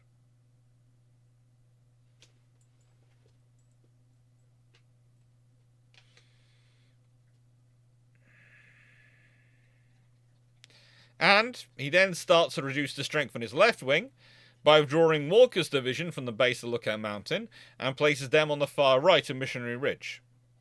He's once again moving his troops around, just south of a place called Tunnel Hill. He decided now to put Hardy in command of the right flank and turned over the left flank to Carter Stevenson. And in the centre, Breckinridge is given instructions to fortify the crest of, to begin fortifying and fortify the crest of Missionary Ridge. Think about this point, okay? You're now fortifying Missionary Ridge. Look at Missionary Ridge on this map. Look at it on this map. Again. And think about this from this perspective. You've been besieging Chattanooga. You've been besieging and watching the Union gather more and more troops there for weeks. And you've not done this yet. Why? Because you've spent your time playing command merry-go-round politics, haven't you? The whole time. Ay, caramba. The Confederates are fun.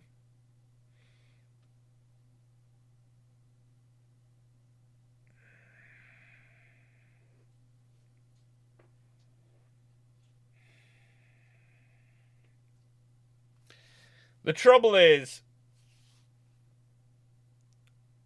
at this point, again, no one's quite sure what to do. Whether they should defend the base or the crest of the ridge.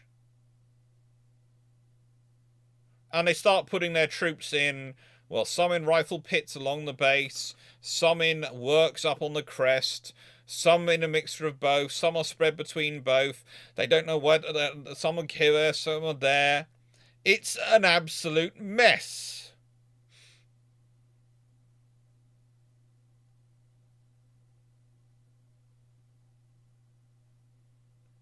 And, by the way, they're using the geographical crest of the mountain, not the military crest of the mountain, which is usually slightly different. We usually slightly different areas.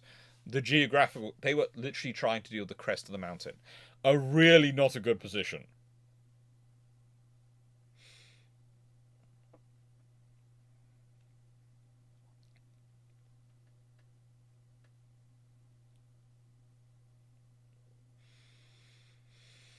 Now, at this point then, we get into the next engagement of the battle, which is, how do I put this politely? The Battle of Lookout Mountain.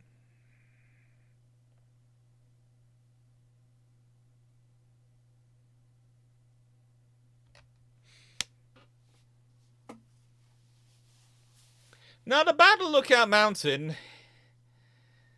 that picture is rather accurate. It's steep. It is steep. Hey, look, in a nice way, Longleat was the BT of this the thing, but I never said Bragg was the Jellicoe. That's the thing. BT can make it work when there's a Jellicoe in command of him.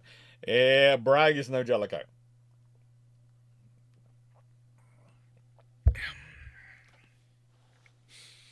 At this point, it's felt that Hooker has too large a force to be wasted on guard duty.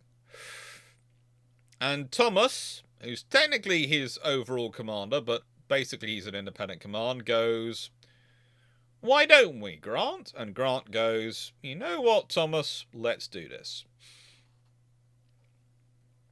and they authorize a demonstration against the mountain with the possibility of a full-scale assault. Hooker was strongly ordered and urged to take the point only if its demonstration should develop its practicability. But this is Fighting Joe Hooker. That's like telling, I don't know, General Patton that he should make a slight feint and withdraw. It's not going to happen. Once committed, the man is going to go charging straight in. He just is. It's just what he does.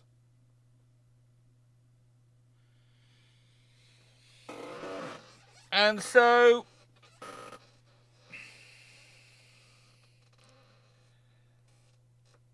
there's the problem.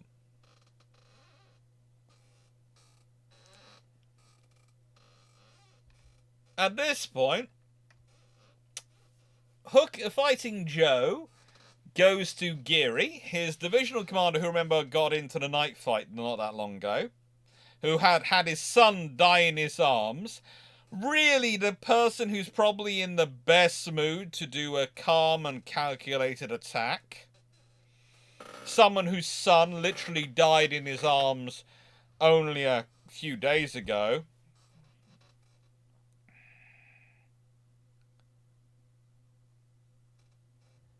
And told him to assault Lookout Mountain, marching down the valley and sweeping every rebel from it.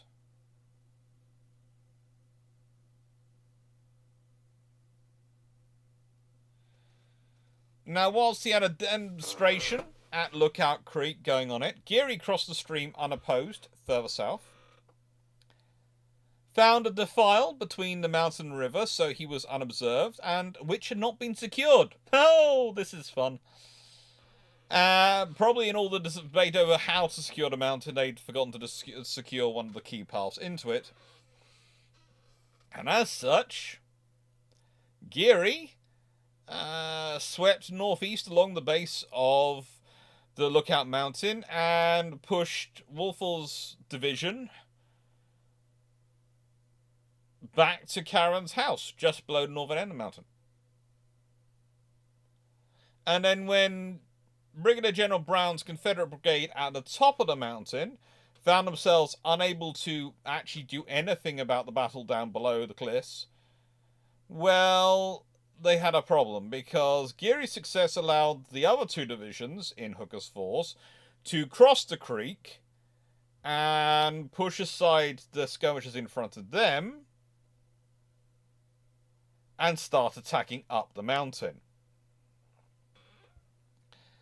By 1500 hours, there's a thick fog on the mountain, and this has just made things worse for the defenders. At this point, Brigadier General Montgomery C. Meigs, the Quartermaster General of the Union Army, watching from the command post of Thomas and Grant, this comes up with a beautiful name for this battle: the Battle Above the Clouds.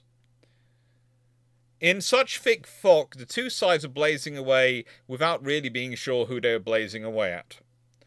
But very few were hit. And then the battle continues into the night, with Hooker sending a stream of alternately whimpering and blustering messages to Grant, depending on how it was going at that moment.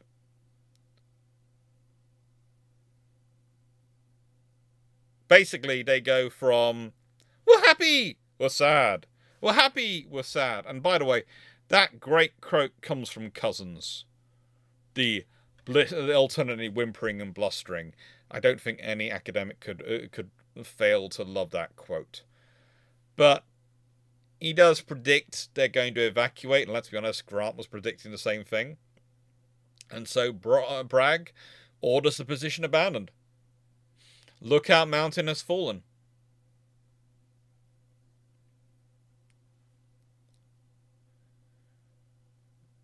They're burning the bridges behind them, but they are retreating.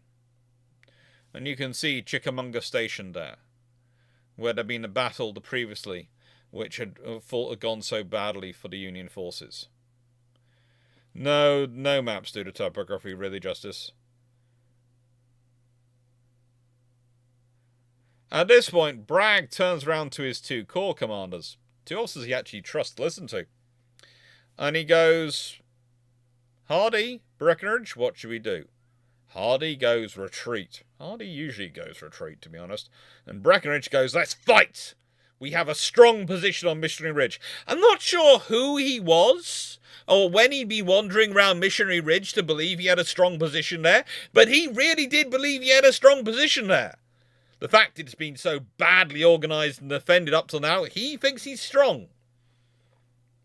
And so, they stick the withdrawing troops from Lookout Mountain into the right flank.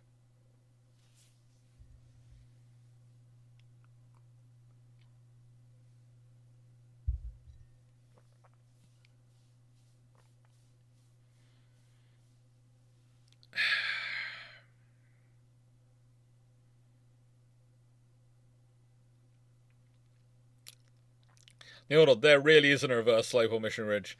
The backside is steeper than the facing Chattanooga side. Yes, there is very good reason not to do this on Missionary Ridge.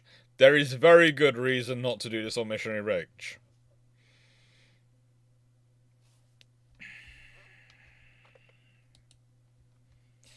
And then we get to the 25th of November and the Battle of Missionary Ridge. Oh boy, is this a battle. This is the sort of battle which, frankly, you sit, you look at, and you go, why? Why would you do this to yourself?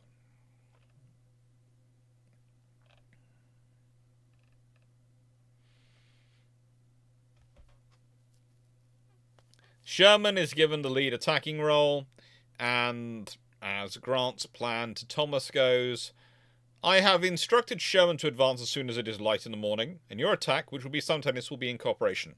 Your command will either carry the rifle pits and ridge directly in front of them, or move to the left, as the presence the enemy may require. You're supporting. The siege has been over for a while. The moment the crack line was set up, the siege no longer really existed.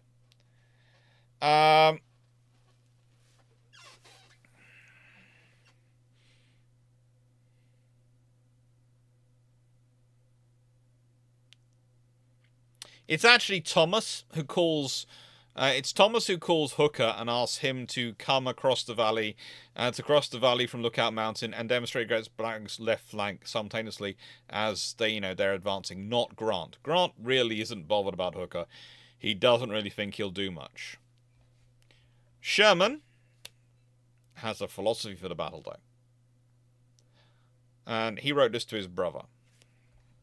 And by the way, if it's this particular one is in Little Hart's book.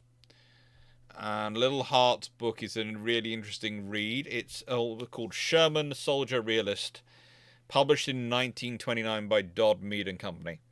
And it's republished in 1993. Now, I don't have my Little Hart's Sherman to easily grab, because unfortunately I was reading it somewhere else earlier. And, well, I was being lazy then. It got nicked from me, and it's now with someone else who's possibly watching this video. But I do have the Scipio Africanus one. Basically, Little Hart does a nice range of leadership profiles.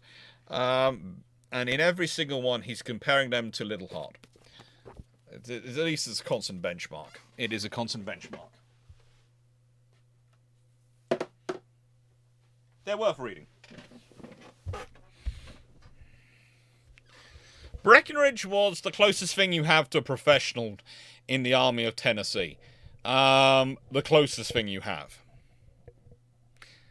I'm not saying he's actually any good, but he's professional enough that he actually still speaks to you. If you're his chain of command, he still talks to you, even if he doesn't like you.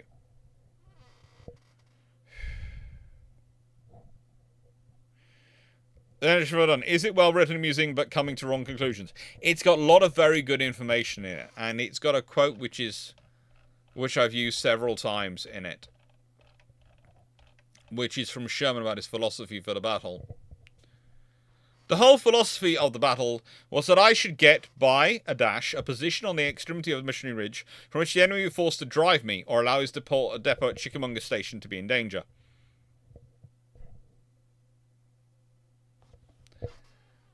The thing is, at this point in this battle, the odds are now roughly 56,000 troops of the Army and Cumberland Army of the Tennessee technically are being deployed. There's a further 20-odd thousand sitting off around the side of the Union, and they've got another 20,000 not far away. So they've got roughly 56,000 going into battle. They've got roughly another 40,000 able to reinforce. And the Army of Tennessee has 44,000 spread out in positions which, frankly, they can't support each other. They really can't.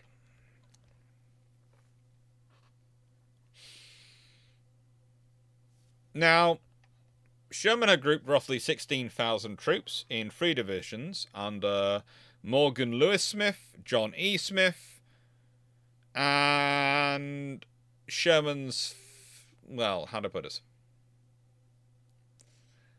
And Hugh Boyle Ewing, who was, if I remember correctly, right, he's Sherman's foster brother and brother-in-law, but I'm not 100% sure why I'm saying that or why I'm thinking that.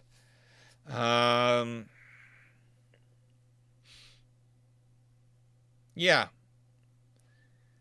He's both foster brother and brother-in-law of Sherman.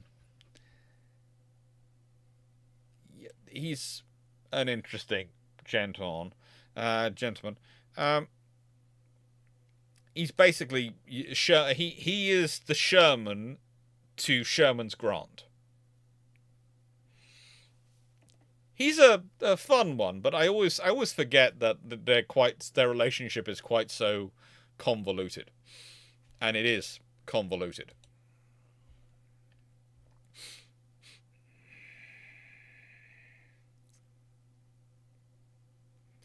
And he also had 3 regiments of Adolphus Bushbeck's brigade from 11 Corps situated to provide him with a swing force. And he had Jefferson C. Davis's division guarding his rear. And poor Jefferson C. Davis does suffer from the fact that he has the same name as President Jefferson Davis of the Confederates.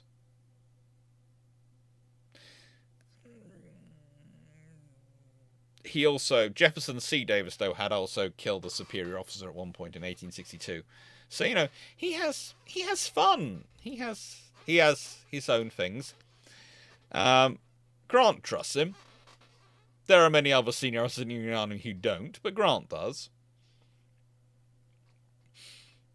So, opposing him were roughly 9,000 Confederates. There were supposed to be 4,000 arriving soon to support them, but they are spread around in penny packets. They are really not in a good position.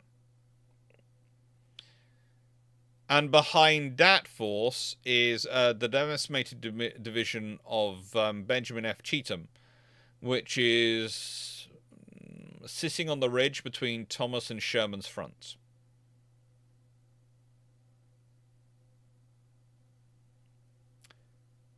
Which meant that when he attacked, in actuality, what Sherman found was just 3 brigades under Cleburne. And it was only actually the brigade of Brigadier General James A. Smith, the Texas Brigade, which was actually positioned on Tunnel Hill.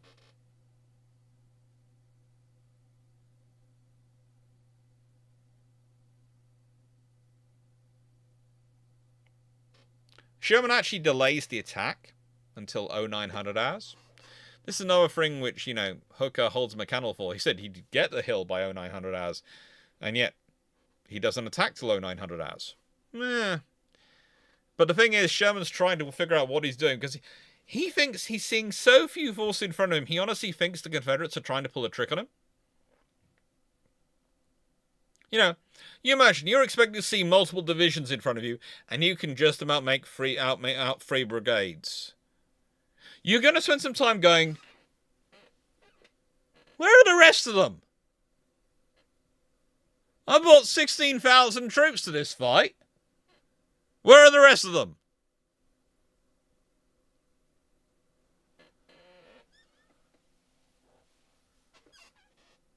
They're not Hood's Texas Brigade. They're Smith's Texas Brigade.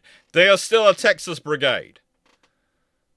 They still should be treated as all Texans should be. With respect, because they are probably heavily... If they're armed, they are probably packing everything they can carry. And know how to use it.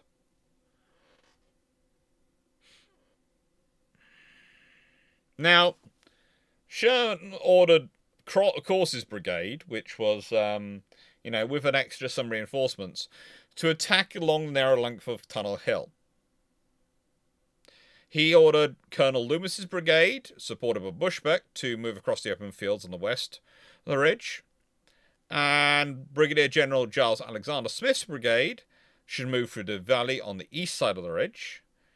And brigades of Brigadier General Mathis, Colonel Berry Rum, were held in reserve, and the brigades of Colonel Joseph Cockrell and Jesse Alexander would hold the heights seized the day before.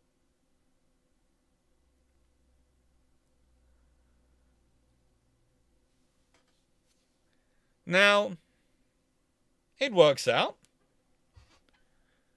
Corse goes forward and basically encounters the Confederate skirmish line and goes whoop. Finds the defensive works at the end of Tunnel Hill, which, unsurprisingly considering how when they actually ordered to be started, were half complete. A position which should be able to be held by a dozen men against hundreds was actually not able to be held by hundreds of men against thousands. They continued over the hill. Corse then charged Clibborn's main position, was repulsed, but kept trying. Sherman worked out Corse's position wasn't working, and so shifted the fighting to the west side of the ridge.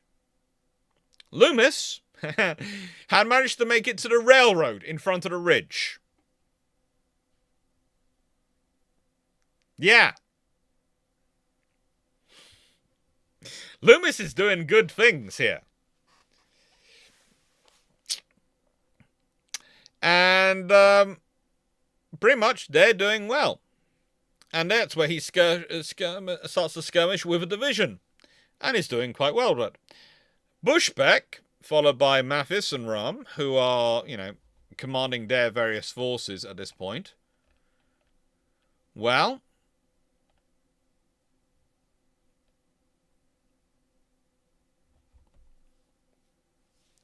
are sent up the west slope of Tunnel Hill between Loomis and Corse. At which point, Cleburne's, the Confederate salient position, begins to, how do I put it, decide it's getting under a little pressure. It comes close to breaking. And Hardee, under orders from Sherman, starts to feed in resources. No, not Hardee. It's under Sherman. There are Hardee's resources coming. This is the trouble when I have it listed out by name. Yeah, it's the Confederates under Hardee start to feed in reinforcements to try and hold the position. And Cleburne orders a general counterattack. At which point, 1600 hours, they managed to rout Sherman's troops, who were too tired, low on ammunition, had done all the work, and they managed to capture quite a few Federal prisoners. Quite a few of the Union's troops that are captured as prisoners. Now, at this point, Sherman's attack comes to a halt. He'd lost 2,000. This is bad. But the trouble is, he's only committed a fraction of his available force. He hadn't attempted to outflank Bragg. He hadn't attempted to do any of the things he normally did. In fact, he probably performs the worst he ever did at any battle.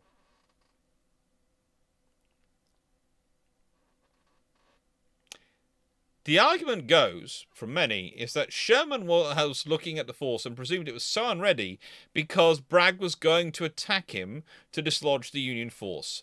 And therefore, he kept trying to give the Confederates time which to attack them. He kept trying to give them time to attack them because he wanted to attack on the counterattack when he was stronger. But the problem for all this, and the problem that they're going to have, is that, you know,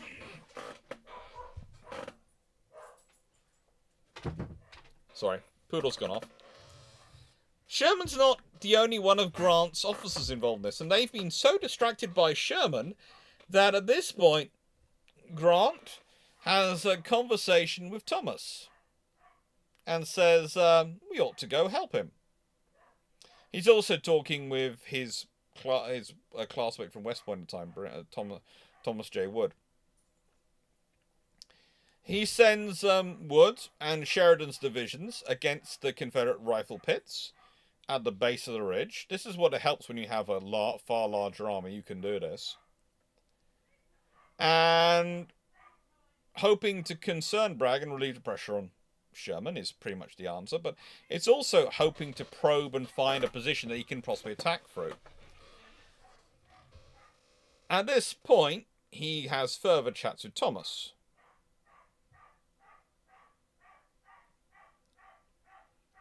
Thomas didn't want to attack until he was assured that Hooker was attacking the enemy's flank. He wanted the enemy to be successfully diverted.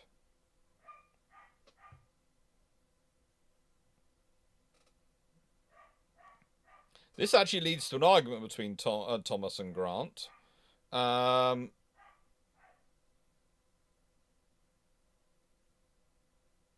what was going on, you know, because there's various problems going on in Thomas's command structure at this point. He has his 4th Corps commander is pretty much trying to run a battery of artillery rather than a corps because, well, like most of the general officers of the era, he was an artilleryman because after Napoleon had risen to greatness, the idea became it's obviously that artillerymen are going to be the best. Artillerymen are the future of the army, and therefore you should always promote them. Ay, caramba, fun times.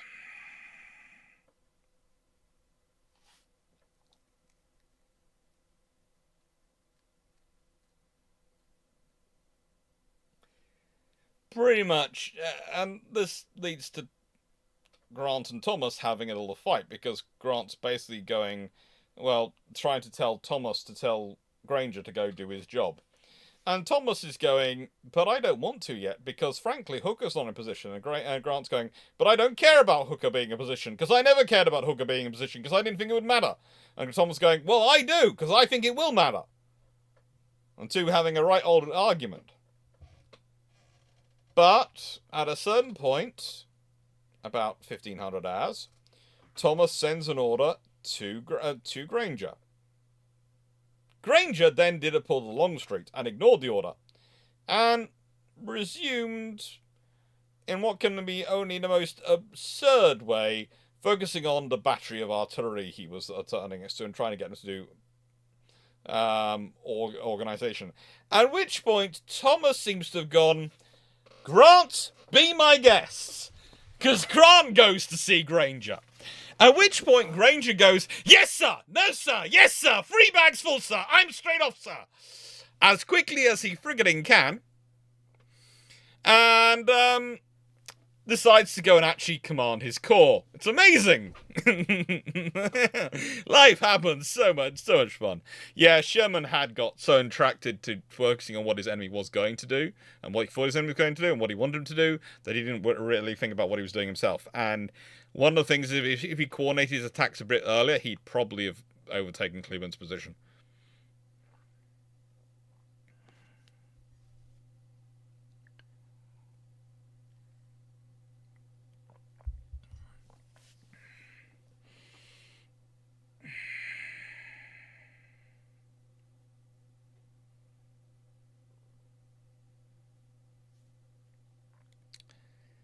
Now, At this point, Granger issues orders to his divisional commanders, Wood and Sheridan.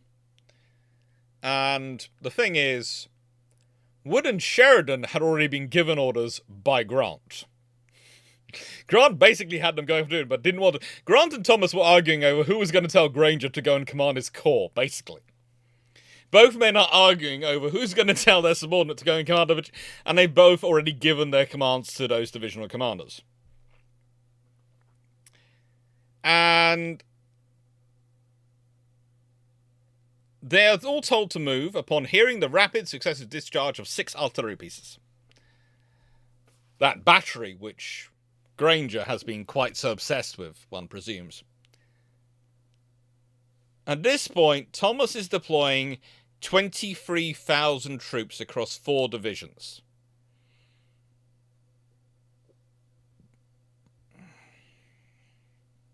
Each division made up of roughly 3 brigades. Each brigade was formed up into 2 lines, with skirmishers in front. Now, the Confederates were 20,000 strong, but they overlapped the ends of Thomas's line as it marched. And they felt they were strong. But at 1540 hours, the signal guns fired.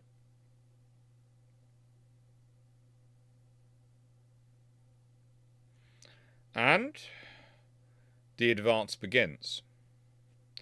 Now, the thing is,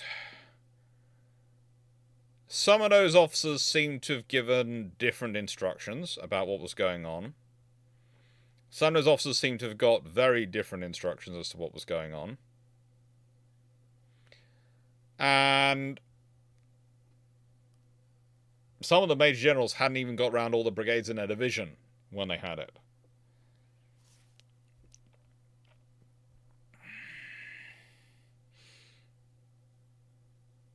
One of them actually sent a person back to Granger, inquiring whether the objective was the base or the top of the ridge.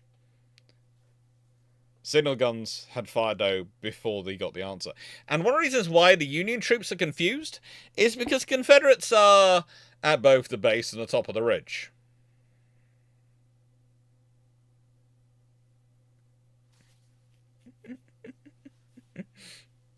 Oh.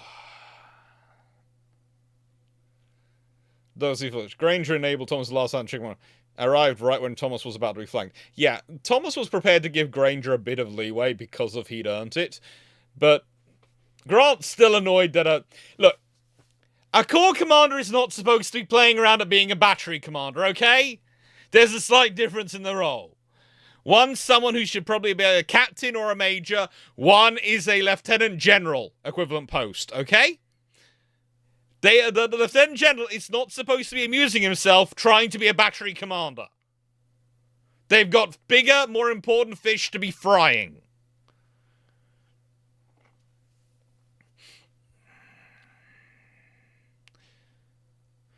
Now, the trouble is also about those 20,000 troops the Confederates have, which are overlapping the lines. Not only do they overlap the lines, they're deployed in both the base and the top positions, as discussed. Which means that really there aren't 20,000. There's about 9,000 holding the rifle pits at the base of the ridge. And they have conflicting orders. Some are instructions to fire a volley, then retreat. Others to hold their ground. And this means that, especially because those units were rarely contiguous, and some were, different companies had different orders in the same unit. Oh, yippee! Oh, I do love this battle on that one. They get swamped. Quite literally. They get overwhelmed. They have high-quality fighters, so does the Union. They are fighting as hard as they can, but the thing is, there's 9,000 of them, there's 23,000 Union troops. And the Union troops might not be sure what's going on, but they are sure there's enemy in front of them and they're attacking them. And so that's about all they're going to do.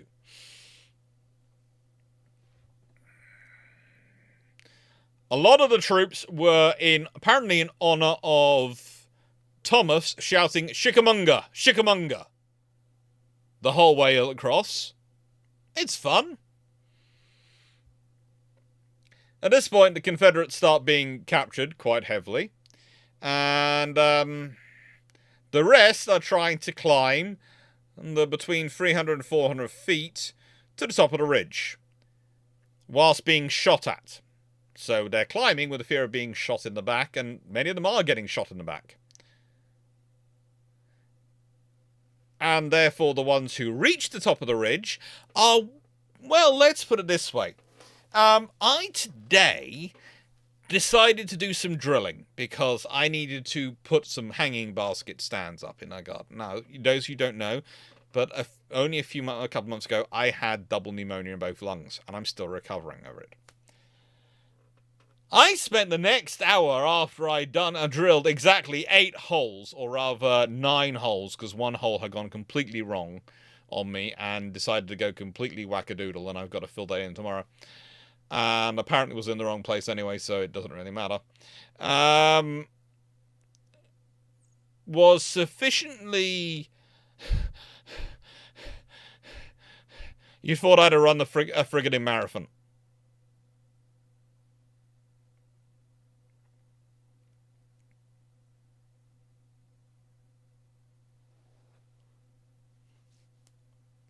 You would have thought I'd have run a friggin' marathon.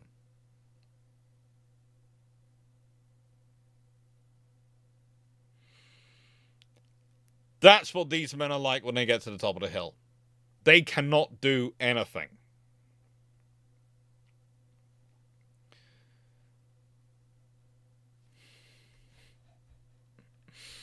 No, a literal electric hammer drill, Melanie. A literal electrical hammer drill. It was literally holding in position.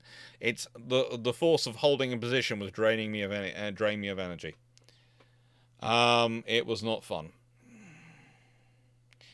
There were 100 artillery pieces lining the top of the ridge, and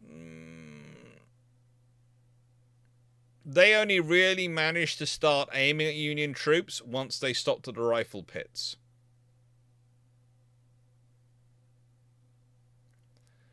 But at that point, the Union commanders start to realize that if they go forward, then the enemy has more trouble hitting them. They start advancing up the ridge without orders. They're going to get massacred in the rifle pits, so why stay? They keep going up.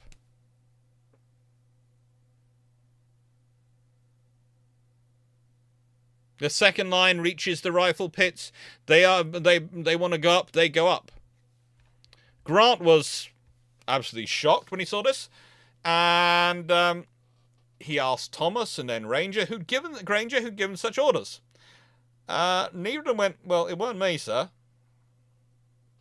Granger, however, did reply with the greatest line known to mankind, and this probably is what saves him from getting absolutely canned afterwards for his time in charge of battery. Well, when those... there are 2 quotes, okay? There's the official quote seemed to be, well, those fellows get started, all hell can't stop them. There's also another thing, which is he might have said, when my boys get a going, ain't nothing stopping them. There's a whole debate as to which one of those quotes it was. Most tend to go with the fellows quote, but there's a couple of sources which seem to go with the boys one.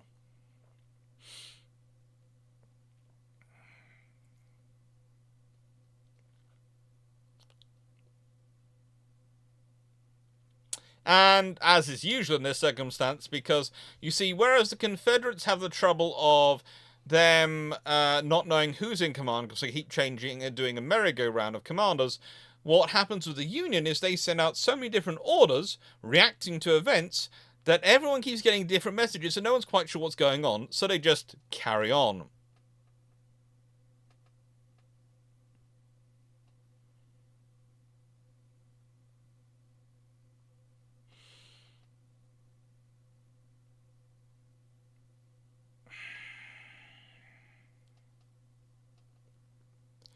As the brigades start climbing, and as they get up,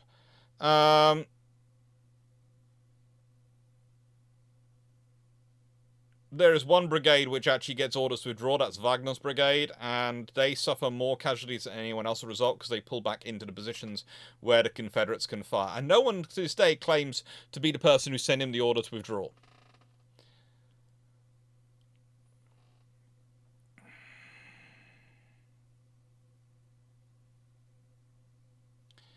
But when Wagner goes back and sees that his is the only division which has withdrawn, theirs is the only division which is not moving uphill, all the rest are moving uphill, Wagner sends his second line right up the ridge. And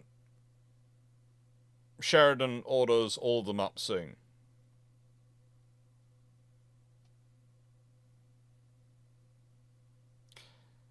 Now, under this pressure, the Confederate line starts to creak, and then it cracks. First, probably at Bird's Mill Road, about 1700 hours. It's probably Wiltshire, one of Wiltshire's regiments, and two of Hazen's. Managed to get to within 50 yards of the Confederate breastworks, and managed to, using the lay of the land, the geography, get closer, and then rushed and leaped over the works which had belonged to Colonel Tucker's brigade. The nearest defenders surrendered or fled for their lives, and the Union field officers basically swung their regiments to the right as soon as they could, and left and began rolling up the Confederate line. Colonel Tucker tried to rally his men, but by this point he was being overwhelmed. He was facing 4-5 to 1 odds. Bragg had no tactical reserve, as is normal for Bragg, as is normal for the Confederate battle plans, honestly. And with no space for one on the ridge top, he's got no defense line. He's got no strategic depth. I think there's already a chat going on in the chat going on about it from John Rosbatsky.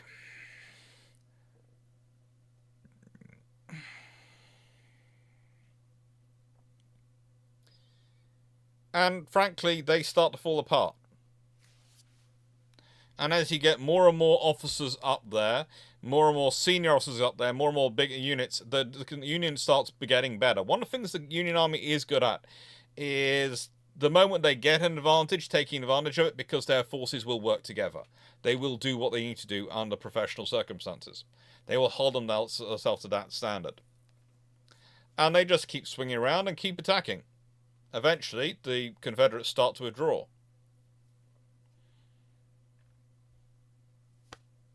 The actual attack on Missionary Ridge is probably one of the least coordinated attacks known to mankind. It was started off as potentially a diversion and became the main assault. And at the same time, Hooker is doing an attack himself. Because, well, why not? Why not? Why not carry out some attack? And he's doing stuff at Rossville Gap, and he's managing to worry Breckinridge and do all sorts of little actions off there. And pretty much the whole thing forces Bragg to withdraw first towards Chickamauga Station and then to retreat towards Georgia, dividing his forces up into 2 columns and having them run over 2 routes. In a very, very reduced flexibility.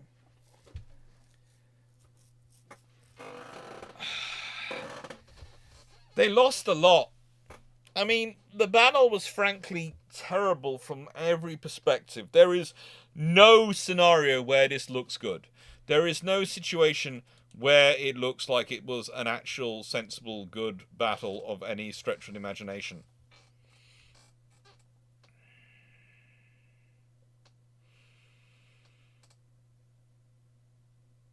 And frankly, from both sides, they have issues. I would say the issue you have is you're still professionalizing your force for both sides and getting them used to the command structures. I would say in Sherman's case, He fundamentally misunderstood how weak his opponent was.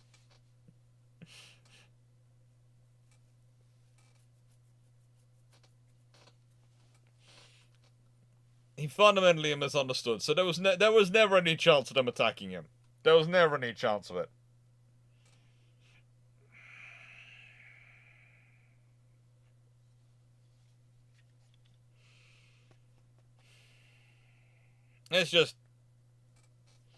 It's just atrocious for them. It really is.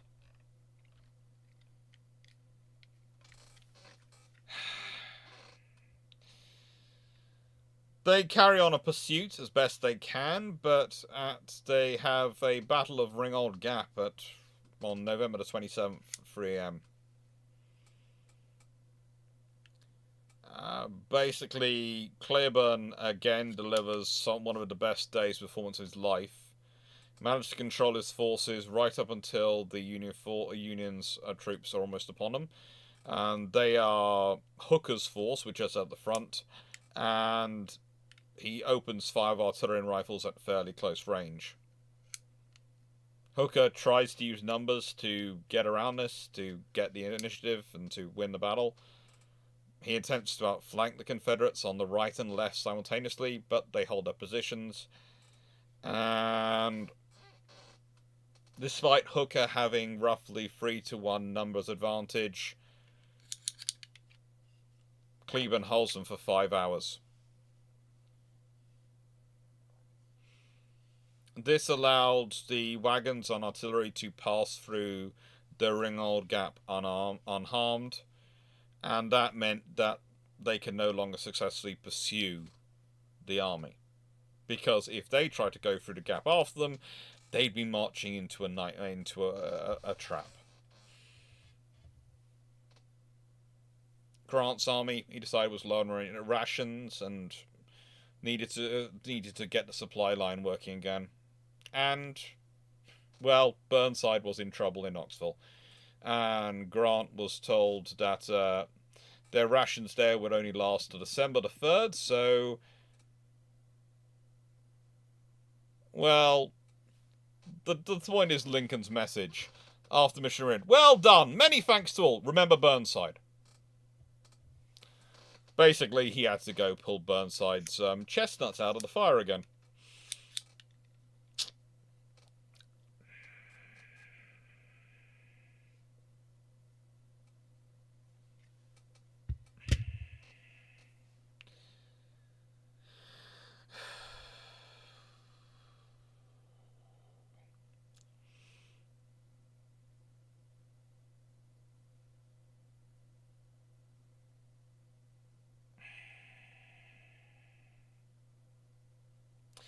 It's one of those battles where you sit and you look at it and you think, oh my lord, did this really happen this way? Because there's an argument that the moment that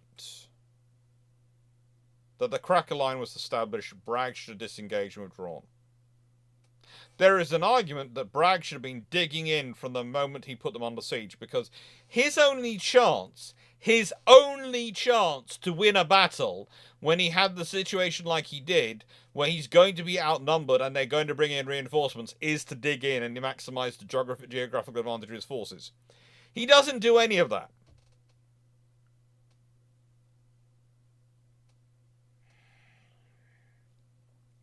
He doesn't do any of that.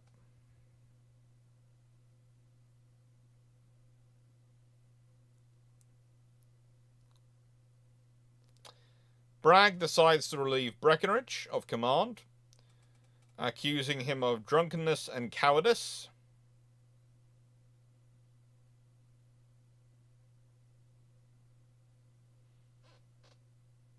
He resigns and is replaced by Hardee.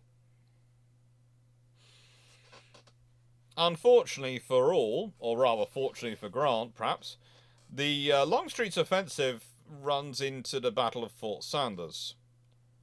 And then even though he's ordered to rejoin Bragg, Longstreet decides to go to Virginia. He will try to maintain the siege on Knoxville as long as possible. But, yeah, he can't, because Sherman turns up with 25,000 troops. And Longstreet really doesn't have enough troops to deal with 25,000.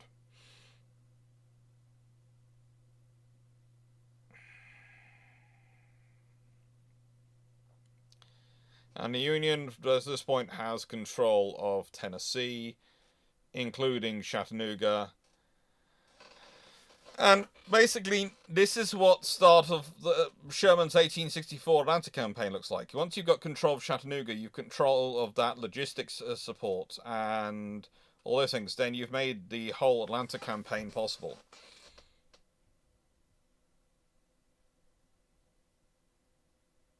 And Grant now, well, soon he's going to go on to command all the armies.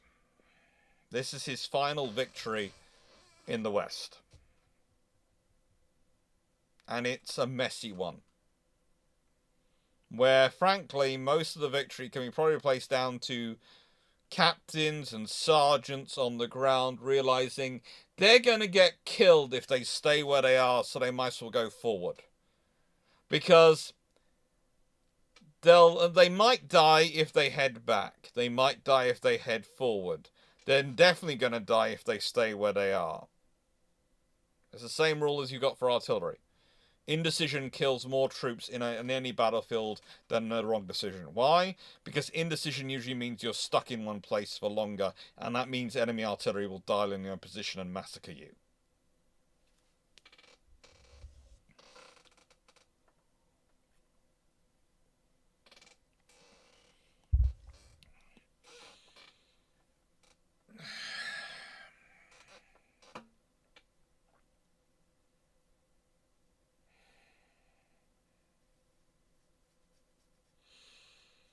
I will say this, the personal rivalries always amaze me in the US Civil War because they're quite so heavy and quite so deadly.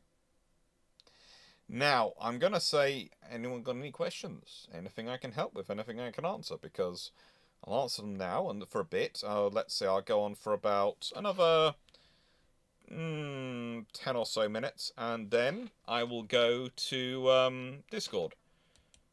And while I'm doing it, I'm going to expand for you all to be able to see again this map, because it's a really cool map.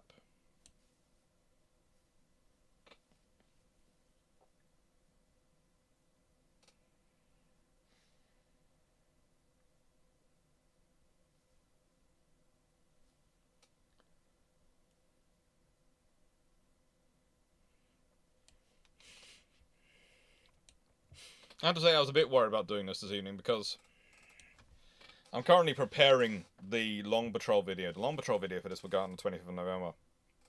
Rather appropriate, but it's going to be on the Monday after the Historiathon. And so I've been trying to get this ready while getting all the preparation done for the Historiathon and all sorts of things, because also next week I have the Editathon that my sister is away in the middle of the week, so basically all the chores which we so neatly have divided between ourselves for the house all fall onto me. I don't mind it, but it means that I'm going to be a bit busier dealing with them in the middle of the week than I was perhaps hoping to in the run-up to Historiathon. So I was worried about getting this ready and getting us as fine as it needed to be. And, yeah. This trip was fun. Have you been to any Civil War battlefields?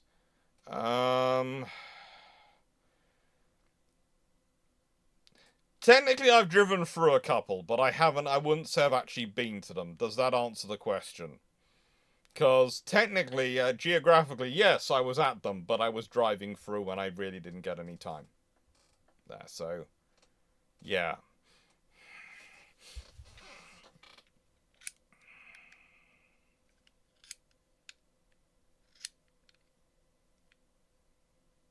Burnside, a classic case of he's not being humble, he just knows his limitations.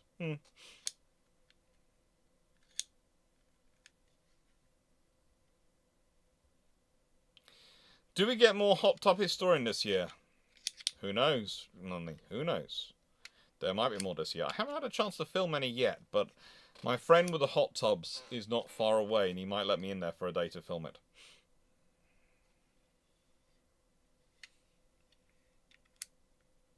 Doxy Flux. It sort of counts. I don't feel it really does count, but yeah. Wrong kind of doctor. Talk to Dr. Dan, Domaskukwa. Chorowski, question. What is your opinion of Cleburne's leadership qualities in the Army of Tennessee? Given the right occasion, he could rise to it. But the trouble is he gets too involved in the politics otherwise. And that's the basic trouble with quite a lot of the Army of Tennessee. It's full of very talented people. But as I said, they would rather spend their time fighting and arguing with each other than they would fighting the enemy.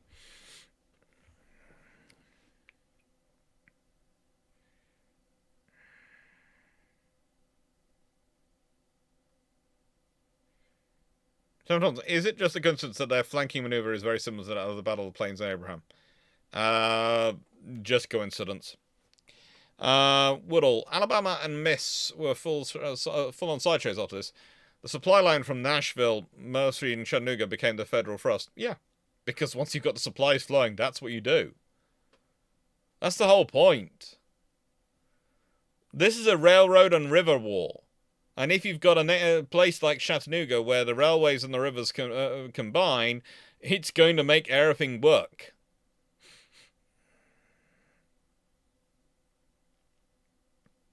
How do you think the British would have performed against either the Union or Confederates in the land campaign?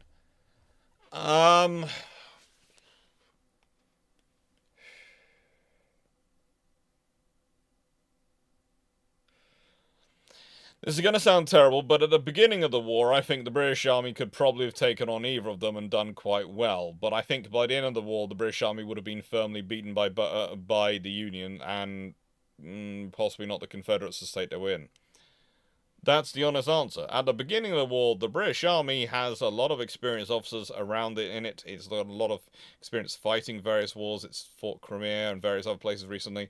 It's got fairly skilled officers. And fairly capable. And it's a lot more professionally organised and a lot less of the issues which the Union Army was having.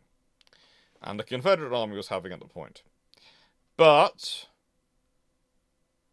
by the end of the war, I'm very firmly in the camp that the Union Army is probably the best in the world.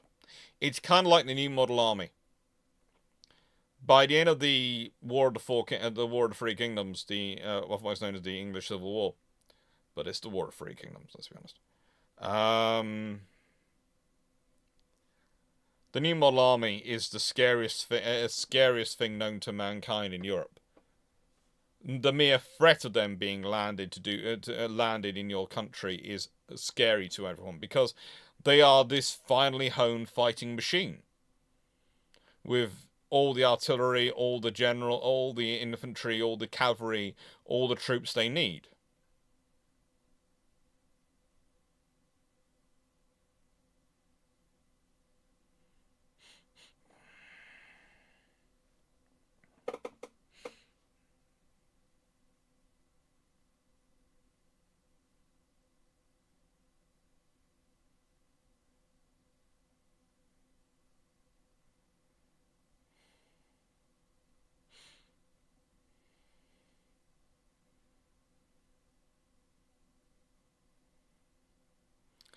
Look, let's see, Fox. What can people look? Casualties as the war went on showed that the armies were more professional.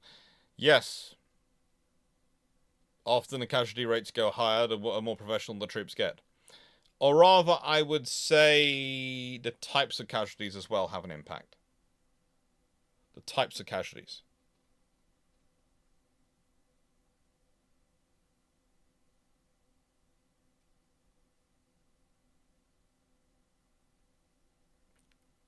But no, it's an interesting thing. As I've said, next week is going to be... Well, let's see. It's 881 Squadron on Tuesday.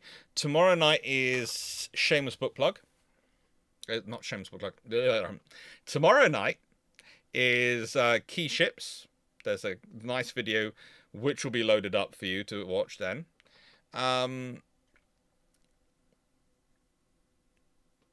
And next weekend, not this weekend, next weekend, is going to be the Historiathon, which is going to be 36 hours, running from 1200 hours GMT on Saturday to midnight on Sunday.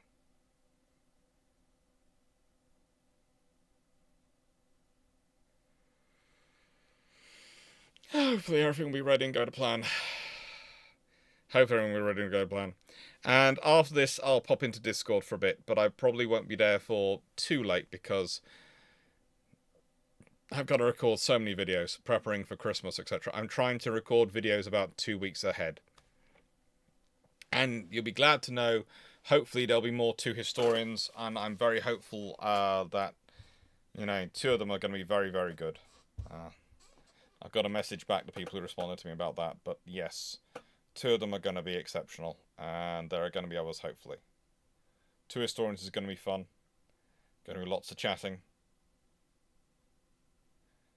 And hopefully you'll enjoy them all.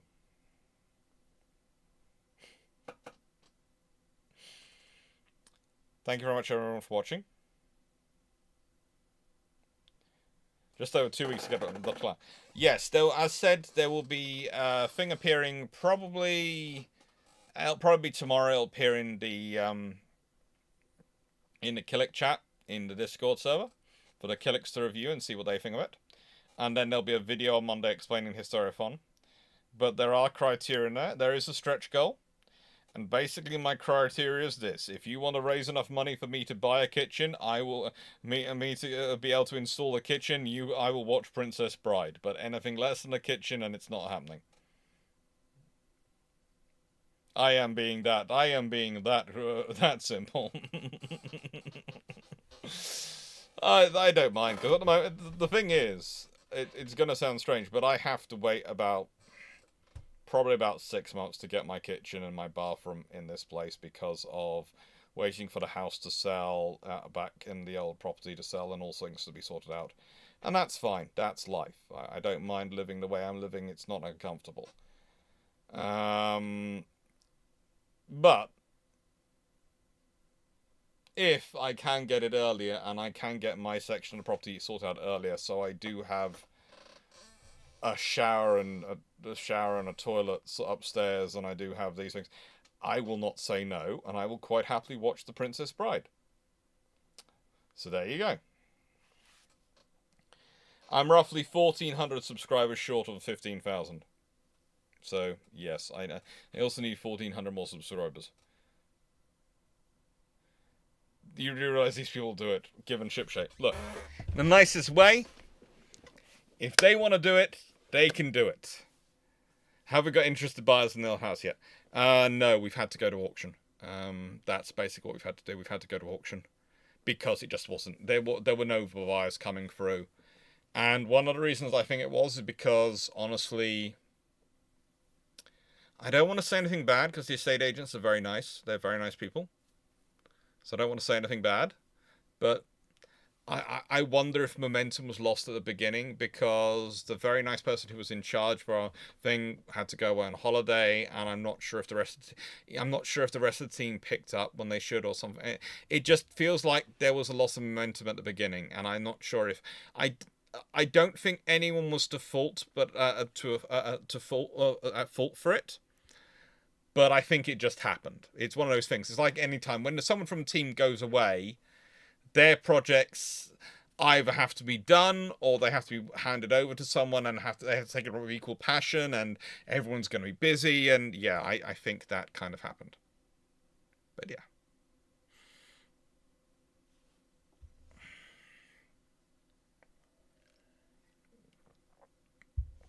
Who knows, 9681. Well, who knows if it'll increase my sub count. I'm hoping some of these 2 historian videos will increase my sub count, because they seem to be quite popular, and I like them. I really do like doing them. They're fun.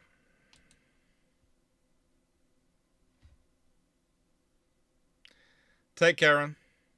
When is the auction? Oh. I think it'll be at least a couple of weeks away. But by the time money clears and all the things are sorted out, and there are things which, how do I put this?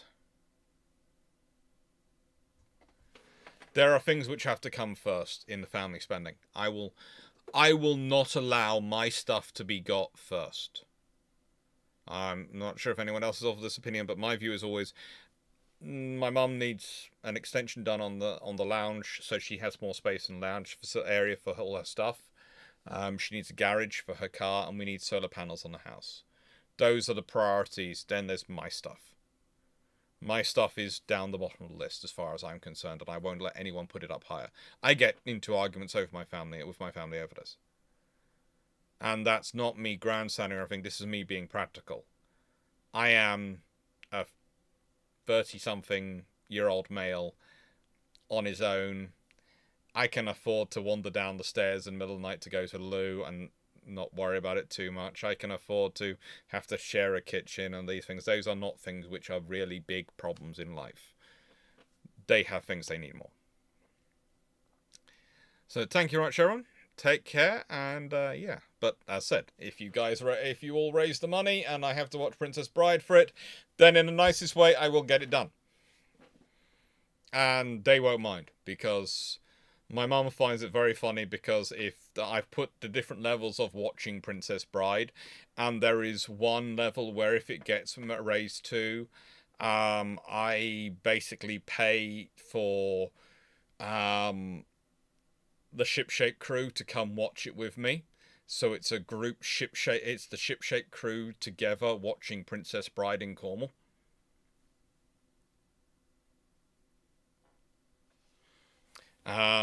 Yeah.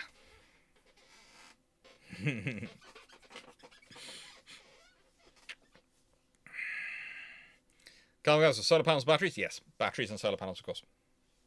The plan is to get in. The roof could take up to 24 in weight. Excuse me. I'm probably looking at putting in 18 because I think that's enough.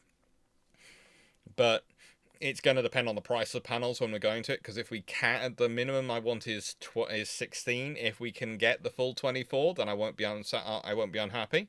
But that would be better. Then with batteries, that provides enough power. At that point, it would be stupid for us to not long-term look at getting an electric vehicle, because if we're able to produce that much power of what 24 solar panels on a roof would produce for us, batteries, we could run a electric car with basically no fuel bills, because it would all come up, we'd still be generating enough electricity to be selling it back to the grid. But yeah. That's me thinking long term and wanting to make cost of living as cheap as possible for the family. But I'm like that. This is the sort of thing I do. I don't think in terms. Whenever I'm buying stuff, and this is the trick I picked up from my grandfather. Never think in terms of short term. Think in what's going to reduce your cost long term. Because you know how much income you had yesterday, and you can work out how much you're going to have to spend tomorrow. You don't know how much income you're going to have tomorrow. So try and reduce your costs tomorrow when you have got with the money you have today. UK gets sun? Yeah, Cornwall gets sun.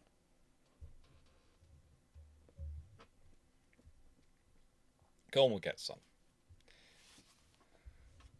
Thank you very much, everyone. And we'll just fingers crossed the paycheck arrives on Monday it's supposed to, so I can do all the things I need to do before the I've got to get away from contracts with companies which are not reliable on paydays. It's just so annoying. How long will you expect the panels to pay for themselves? Well, to an extent, I'm considering the cost a bit of a write-off, but also they'll probably pay for themselves in about 5 to 10 years, depending on whether or not we get an EV car or not, and how soon we do it.